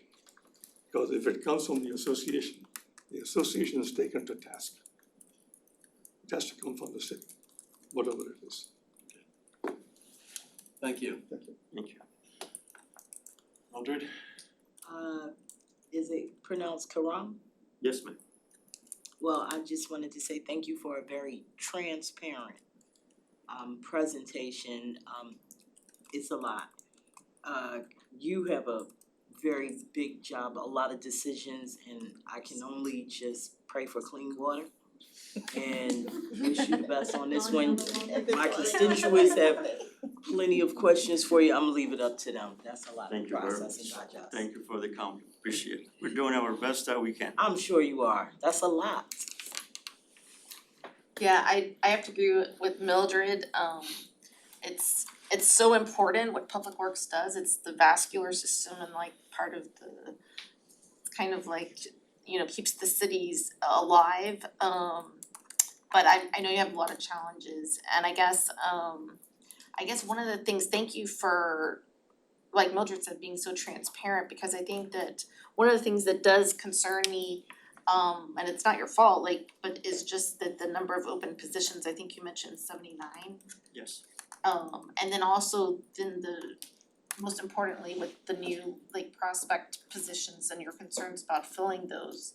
And so I guess that's a really tough situation to be in. And I'm not sure what the plan will be to try to fill and numerous challenges, but just wanted to thank you for expressing the urgency and the difficulty there, because you really can't service the city without the number of employees you need. And I guess just a couple things, I mean, I know that we're coming into hurricane season, not to have to remind you again, I'm sure you're thinking about, but and I know that we've got so many plans with the stormwater system, and thankfully some, a lot of some aspects of the phase 1 Fortify Lauderdale are finished. I know that everyone is very concerned, almost with every rainfall now after we have PTSD after the April 2023 storm. I was curious if possibly, I actually just opened a video that Fort Lauderdale put out about the stormwater, the cleaning of the catch basins is done. Stormwater operation video, yeah. And I thought that was, I'm curious, I mean, this is another manpower issue, but do you think that generally cleaning out those stormwater drains in the interim prior to Fortify Lauderdale completely being on board more frequently is a possibility, or would it be in any way effective? So thank you for that question, and this is a discussion that we've been having internally, and Manager William have asked us to look about cleaning those historically known trouble area on a more frequent interval. And we're looking at that, and we're looking at the cost of doing so. I think it's something that is really practical and doable, and we'll try to implement it. We're trying to find the money to implement that. We have the numbers, we compiled everything, we computed everything, and we're ready to kind of engage in the final discussion with the city managers to move forward with that initiative. That will provide a little bit better level of service. Here's the thing, we look at the city, and by now, given our history, our operation, we kind of have some ideas where the hot spots, so to speak, are, and our flooding master plan really kind of focus on that and include positioning people, resources such as pump, factor truck, and doing this more frequent inspection and maintenance in these areas will hopefully alleviate some of the issues that we have. We're looking at a proactive approach in terms of trying to doing things pre-storm. I know that a lot of folks wanna pre-position pumps. That's a little bit of difficult proposition because sometimes those pumps are not their contractor pumps, and if you put them out there on a sunny day before the storm, couple of days before the storm, they may not be there when the storm comes down. So it's a little bit challenging, but we have already figured out what those resources are, who the providers are, what the cost of these things are. So when we have a good forecast, not a good forecast in the impact, but a clear forecast as to what we're getting into, we could mobilize that in very quick fashion. Okay, no, that's great to hear. I wanted to hear just if it was the feasibility of it, and it wasn't my idea, I mean, No, we're definitely- looking at it. I'd heard this from both city manager Cal Yeah, we're Williams looking at it. and we're looking And also Commissioner Sorensen brought this up, so just thought I'd check on the feasibility. And then I guess just as an aside, I will say that from a neighborhood perspective, I do think the sustainability group and their initiatives, I think once the neighborhoods get entrenched in that, I am seeing the impact. And I think that, you know, if neighborhood groups also, for example, when they do the Adopt a Drain program, if they know which ones the city sees as the worst in their neighborhood, if they can focus on those, although we won't obviously do the deep cleaning that you guys do, we could focus on certain areas that you guys see as hotspots, just as far as the minimal cleaning we're able to do. And then I just wanted to mention that definitely in favor of your decision package, obviously, and doing the actual molecular fecal testing in the waterways to actually find the source of the fecal content, because I think there's a raging debate on you know, is it human, is it animal, or is it from landscaping, and definitely support finding out the source. So in terms of flooding also and stormwater, we since 2023 flood, we start to engage more with the Broward County and the South Florida Water Management District. I think it was last week or a week and a half, I went up to the district with Commissioner Sorensen and our new waterway officer, and they walk us through how their system operate in terms of how things, the South Florida Water Management District water move from the west to the east, and how that balance with the salty water moving from the ocean toward the east, and it's a balancing thing.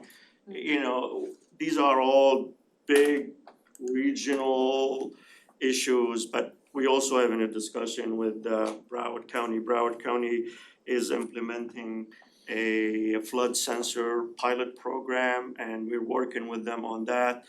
I think they're funding that as part of the penny surtax that was passed a couple of years ago. We're also working with the district on sharing some rain data to plug some holes in their database about localized rain in Fort Lauderdale. And we have ongoing discussion with FAU, FIU about some of the initiatives that they're doing. Well, I'll just have to say thank you for your dedication to the city. It's a huge job, and I think we're in good hands. Thank you very much. I don't know how you sleep at night. I think like Melissa said it well, it's like, wow, it's just a lot overwhelming to think of all the things that have to go, because it's a lot. I had a few questions, and maybe just a comment. I think the first one was, you said that you have very few bidders on these projects, and it's concerning the bidders are going down. Do you have a sense of why? That's I tried to rack my brain, and it's hard to kinda establish some of the reasons. I spoke last time about everybody's busy, Miami-Dade and Palm Beach are busy, but I'm not fully convinced this is the case. There is something going on that we're not getting the normal 5 to 6 bidders on projects, especially since our projects are not peanuts. They're in the $40, $50, $60 million project, stormwater project, so that's a good enough pot for anybody to come in, but we're not seeing that. I don't know what it is, I can't put my finger on it. Keep looking, but we're not seeing it coming through the procurement process. I was thinking that might be an opportunity, you know. As a follow-up on that, have you sat down or anyone talked to the individual contractors to find out what's going on there? I mean, why they're not putting in for those, because, you know, I've heard people have made the statement, they think that they're kind of within themselves agreeing, you bid this job, I won't bid against you, but I'll bid the next, you know, there's been those accusations, and you know, I can't put my finger on that, and I cannot ascertain that for a fact. We know that two things, there's fewer and fewer bidders, and there is a lot of the time on some of these projects, it's the same bidders. so, but have you, the ones that used to bid that are no longer bidding, have you sat down and have we asked them why they're not bidding? I don't believe we have reached to them in terms of doing that assessment. just being honest.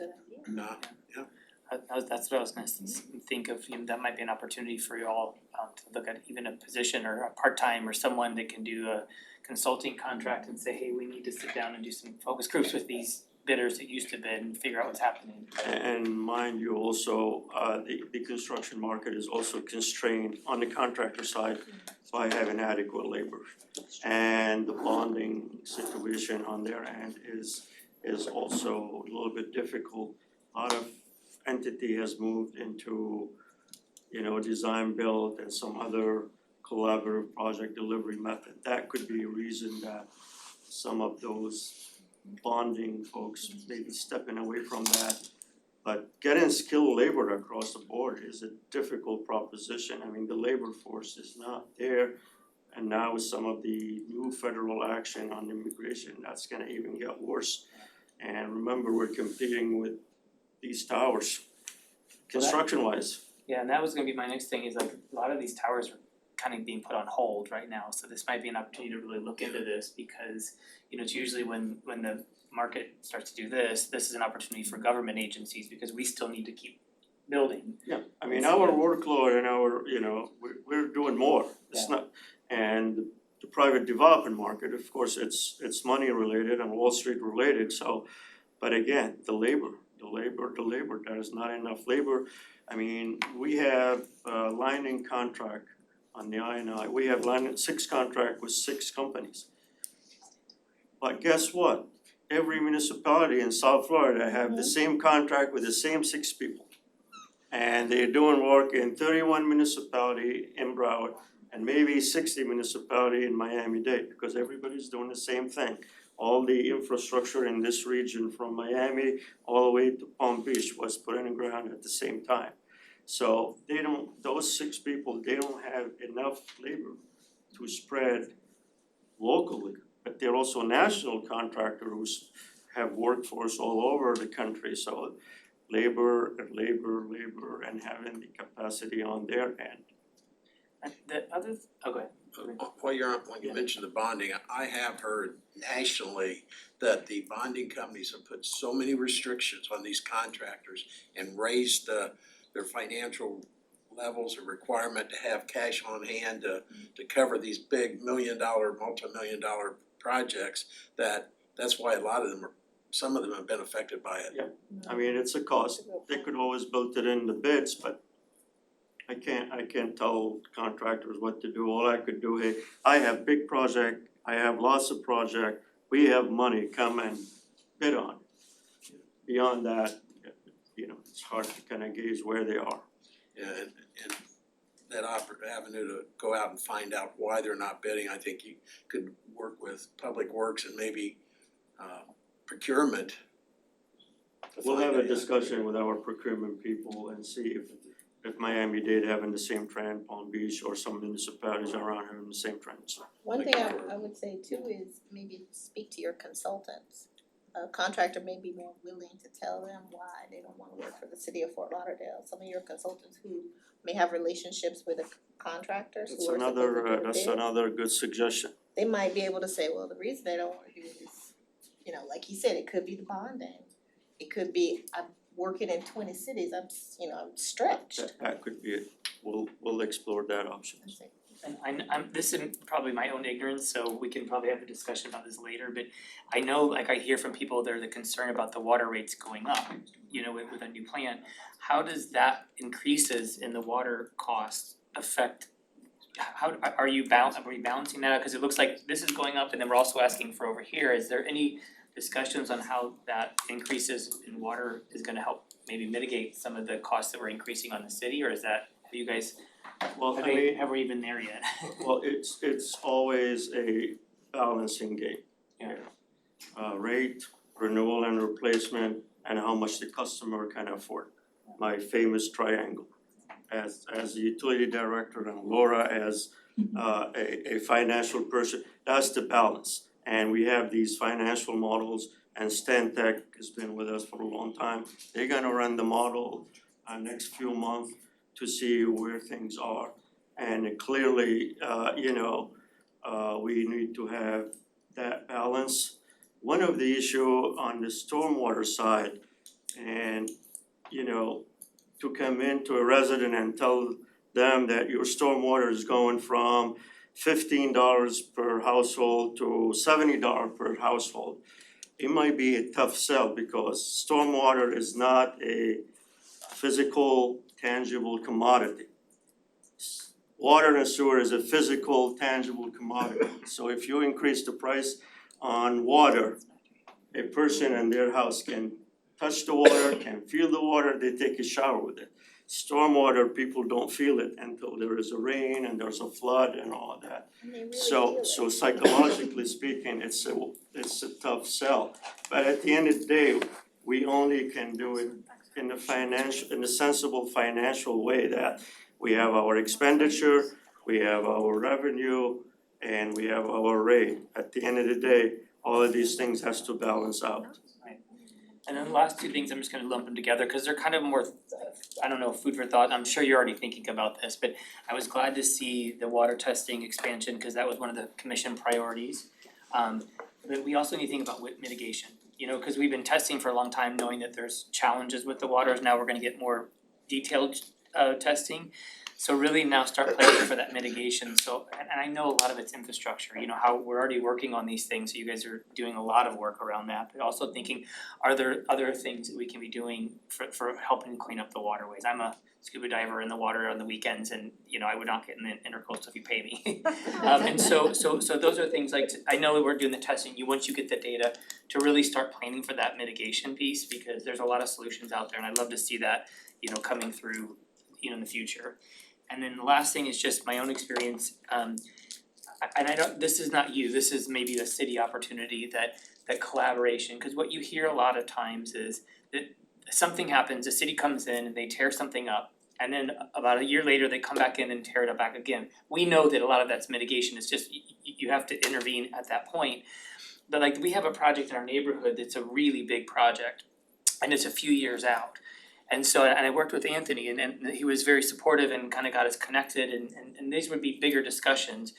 But it's like when we're having the development like in our neighborhood, where a hotel's coming in, they're gonna be doing a repairing for the infrastructure, not replacing, repairing it.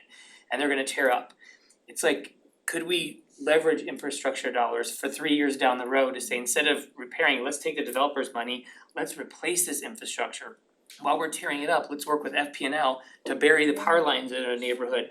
And then let's do the sidewalks at the same time, like, I feel like, and again, this is not on you at all, this would be an opportunity for all the departments and maybe even a separate department that looks at this collaboration opportunities. Because I hear that a lot, you hear that a lot, and I'm glad to see the Bayview example, you guys are doing the Bayview. But, from the people that don't understand this, they see a company coming in and repairing, and then a year later coming in that same spot doing something else but preparing again. And so I just thought there would be an opportunity for that collaboration to say, hey, we have a project 3 years down the road, let's get FP&L, let's get our infrastructure dollars lined up, let's get the developer money going, and let's tear up this once and put it all back together where it's done. So I know you guys think like that, but I just wonder if there's an opportunity to take it up a level with the city and, like Anthony, you and I talked about that and it, so we do it as you Yeah. just said, Yeah. if it aligns well, we can do that. Part of the problem is you can only go so far with that because you can't impose an exaction on the developer, so they're only responsible for whatever the impact is for that development. Now, we have had some developers come in and say, hey, we've got to replace 1,000 linear feet of this line, but we understand that you've got a problem for 2,000 linear feet, we'll just go ahead and do it for you, and so we're very happy when that happens. The other problem is, as we're going through, I'll say it's a challenge. The other challenge is we're going through and we're prioritizing projects and we do our CIPs based on need and factors that we put into a model to say this is where we should be first because there's really an impact here. Those dollars are then leveraged at that point and we don't really have a lot of ability to move a lot of money over to another project to time with a developer that's coming in kind of at a random pace compared to what we do when we map out our work plan. So we do try. there's a little bit of a legal issue there with the exaction portion of it, but most of the developers are pretty cooperative with us when we can get an upgrade that's tied into one thing, to something that we're already working on. Yeah, the developer was really, I mean, they said that we'll pay the same amount, we can go towards redoing or, you know, replacing, and I just, you know, we had a great discussion about that, and you guys were very receptive. I think with the Fortify FTL is a good place for that, because you have the projects all listed. I still think too, there's an opportunity to communicate more to the community, because people are always like, where am I on the list? They don't realize there is a list, and they don't realize that they may be on that list, and so I think So next couple commission meetings, when we go back with the ranking and rating criteria, I think we're gonna have some very good idea Yeah, as to what they are presented to the commission and let them weigh on it in terms of their inputs. Again, the first presentation was along, in general, this is the methodology. Second one is a little bit more into details until we get to a final list. But I understand everybody wants to have their neighborhood next. Yeah. But I wish I have a magical wand and I have all the money to Yeah. make it happen for everybody. When I think the perfect example too, just within our neighborhood, you gotta, like, the community got on board when they found out, and then the businesses got on board, like, well, we could put in for some FPL stuff, cause it's gotta be community driven. That, you know, just that communicative, that collaborative, it's not just the city, but with the communities too, because they live there, they can say, hey, you know what? We reached out as a community members to the developer and said, hey, would you be willing to put that, you know, so I think there's great opportunities within that collaboration, so. Thank you for all you do, I appreciate it. That presentation for Fortify, we're looking at June 17th. Okay, awesome. Awesome. Okay, just a couple quick questions, and then I wanna ask staff a question. On the Miami Waterkeepers, is that a competitive bidding process, or what's the agreement with them? So they're a 501c3. Don't recall how the initial contract was obtained, but I'm sorry, I missed the the question. Miami Waterkeeper, how were they brought on board initially? I think not-for-profits don't have, so I think they're a not-for-profit organization. So typically when we partner with a not-for-profit organization, we don't have to do the competitive bidding that we do with others. So it was a partnership that was brought to the commission. They were interested and staff was. I think there was a asked to presentation to partner. commission by them for their services, and Right. the commission. So it is a contract for service, but since it's with a not-for-profit, it didn't have to be competitively bid. And then, what is it? That was my understanding. Okay, thank you. I don't envy you trying to figure out tariffs and cost increases. You know, somebody asked me like, can you put a number on it? It's like, I'll probably go to Vegas, I'll have a better shot in Vegas. Or shooting darts and wherever it lands, just, Depends on the day, right? yeah. It's not only that, I mean, a lot of stuff doesn't come in one piece one day, so you could put it down, everything is aggregated. Especially in the electromechanical system, you could have the generator, pieces of a generator coming from Germany, pieces coming from Mexico, and is assembled in Canada. So try to figure that one, I don't have a calculator for that. Okay, with the fortified Fort Lauderdale and all those projects for the next, 10 years? Yep. Do you have the adequate management to oversee those projects, program management to? So my understanding is, we have asked for 6 project manager last couple of years as additional FTE as a decision package, those were granted. And I believe most of them are hired. So, as I believe we have the capacity, we're doing a whole lot with consultant doing design, consultant doing the CEI, and our folks are doing the overall program and project management. I believe we have the capacity. As I said, we're not adding this year. I don't know, I don't think we have a plan for adding next year. We need to finish those remaining 3 projects in phase 1. Get us some good discussion about funding for the phase 2, and then try to gear up for the phase 2. I think we're good for now. Okay, and this is more of a question, I think, to OMB, and when you look at, for the Prospect Lake or the water treatment plant, 2.8 million ask for those 18 positions, but ongoing cost jumps to the second year to 30 million to operate that. So we have a $20 million availability payment that is outlined in the agreement that we have with the operators. And so that $20 million is the majority of that jump. The other thing Abby mentioned during his presentation was that some of those positions are being phased in, so the full cost you don't see in year one, but when you look at year two, they're costed out for the full year. And then the final thing is that we then start accounting for some of the chemicals associated with the plant in year two, which also has some reductions in existing chemicals or products that we use like lime right now. But all of those things factor into year two when the plant becomes fully operational and we have to fully staff and provide the resources needed for the plant.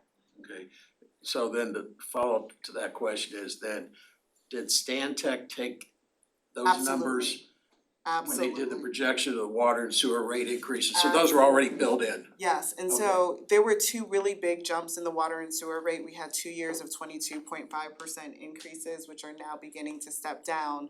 And the reason for that was to build capacity to make sure that when that $20 million affordability payment came online, as well as all the associated debt associated with the plant, we would be prepared to handle those things. Okay, good, cause I was hoping, that was the answer I was hoping for, because I, instead of the.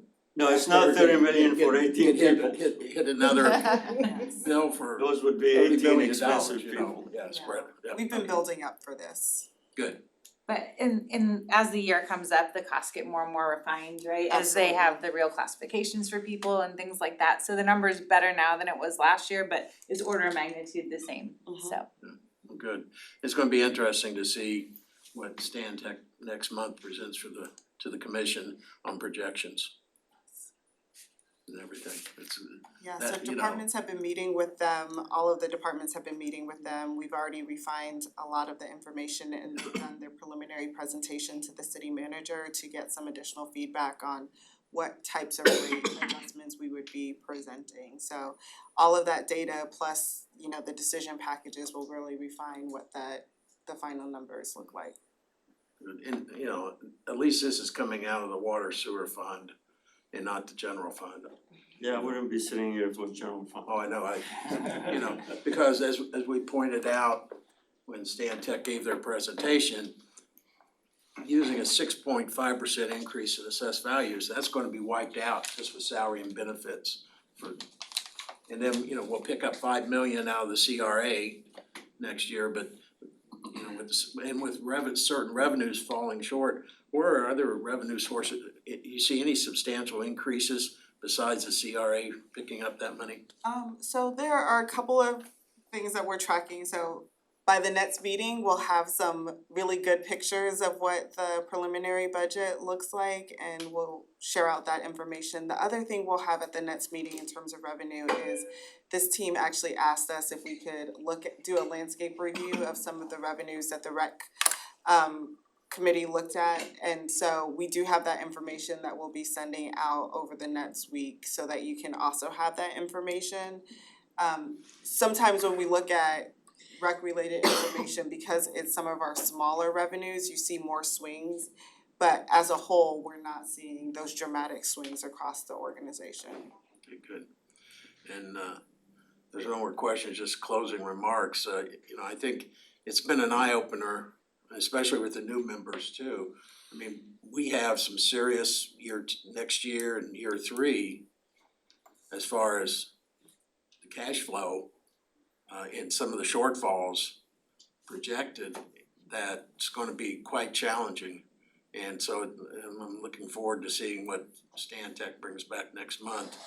And I wanna commend OMB and all the department heads for the last 3 weeks. Yeah, for sure. They have really came in, they have not put any fluff into the decision packages, it's quite obvious, especially the cases they've made. So please communicate that on behalf of this board to all the department heads, we appreciate that.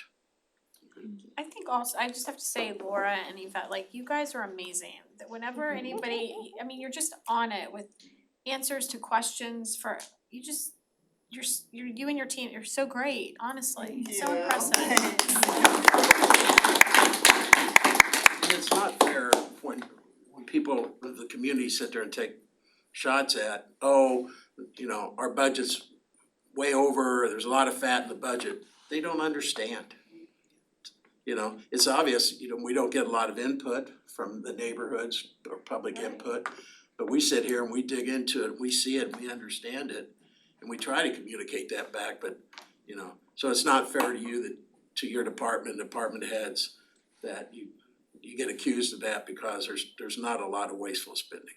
Thank you. I'd like to thank all of We should you use for the all of Disney the example, the cost of ticket to Disney as an indicator. Elder's family, it used to cost $70 to enter, now it's $170. No, but you all have been here week after week. Thank you for your time and effort and the seriousness that you give the department presentations, the respect you give the departments when they come. It really is appreciated.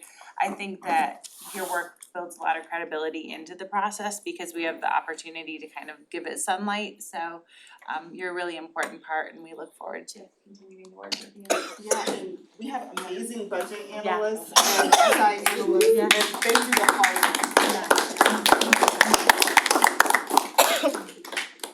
And the auditors. Yes. But they're also Thank you. We didn't mean to leave the charter. Okay, very good, cause I mean, the auditing department does a lot too, audits, validates, very good. Okay, with that, we adjourn.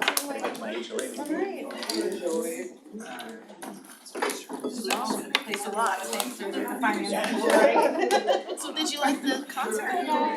Yeah, it was really good, he was so good. Yeah, he was very energetic. Yeah, I thought the guy that opened for him was really good. Yeah, David G. Is that his name? I didn't catch his name, I liked him.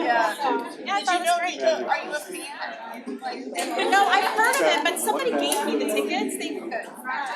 Business Involved magazine, and I was at the Lions Lunch, she's like, you like country music? I'm like, yeah. She's like, I have these tickets, and I was like, let me see if I can find someone to go with, you know. My husband was I'm like, okay, so it was kind of fun. It was fun.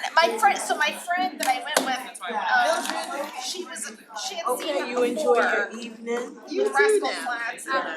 He's more of a country person. I had heard maybe one of his songs, but I wasn't familiar, but I wanted to see him. War Memorial. Recording stopped. I think it's a great thing. Thanks, Charmaine, again. They need more bartenders. I'm so sorry. I still remember you talking about South Ocean Bridge at like the old city hall. I sent an email and followed up with, so that I know Ben was speaking at the District 4 meeting with the field folks. I don't have the best update, but I do understand the frustration. It's been going on for years and years.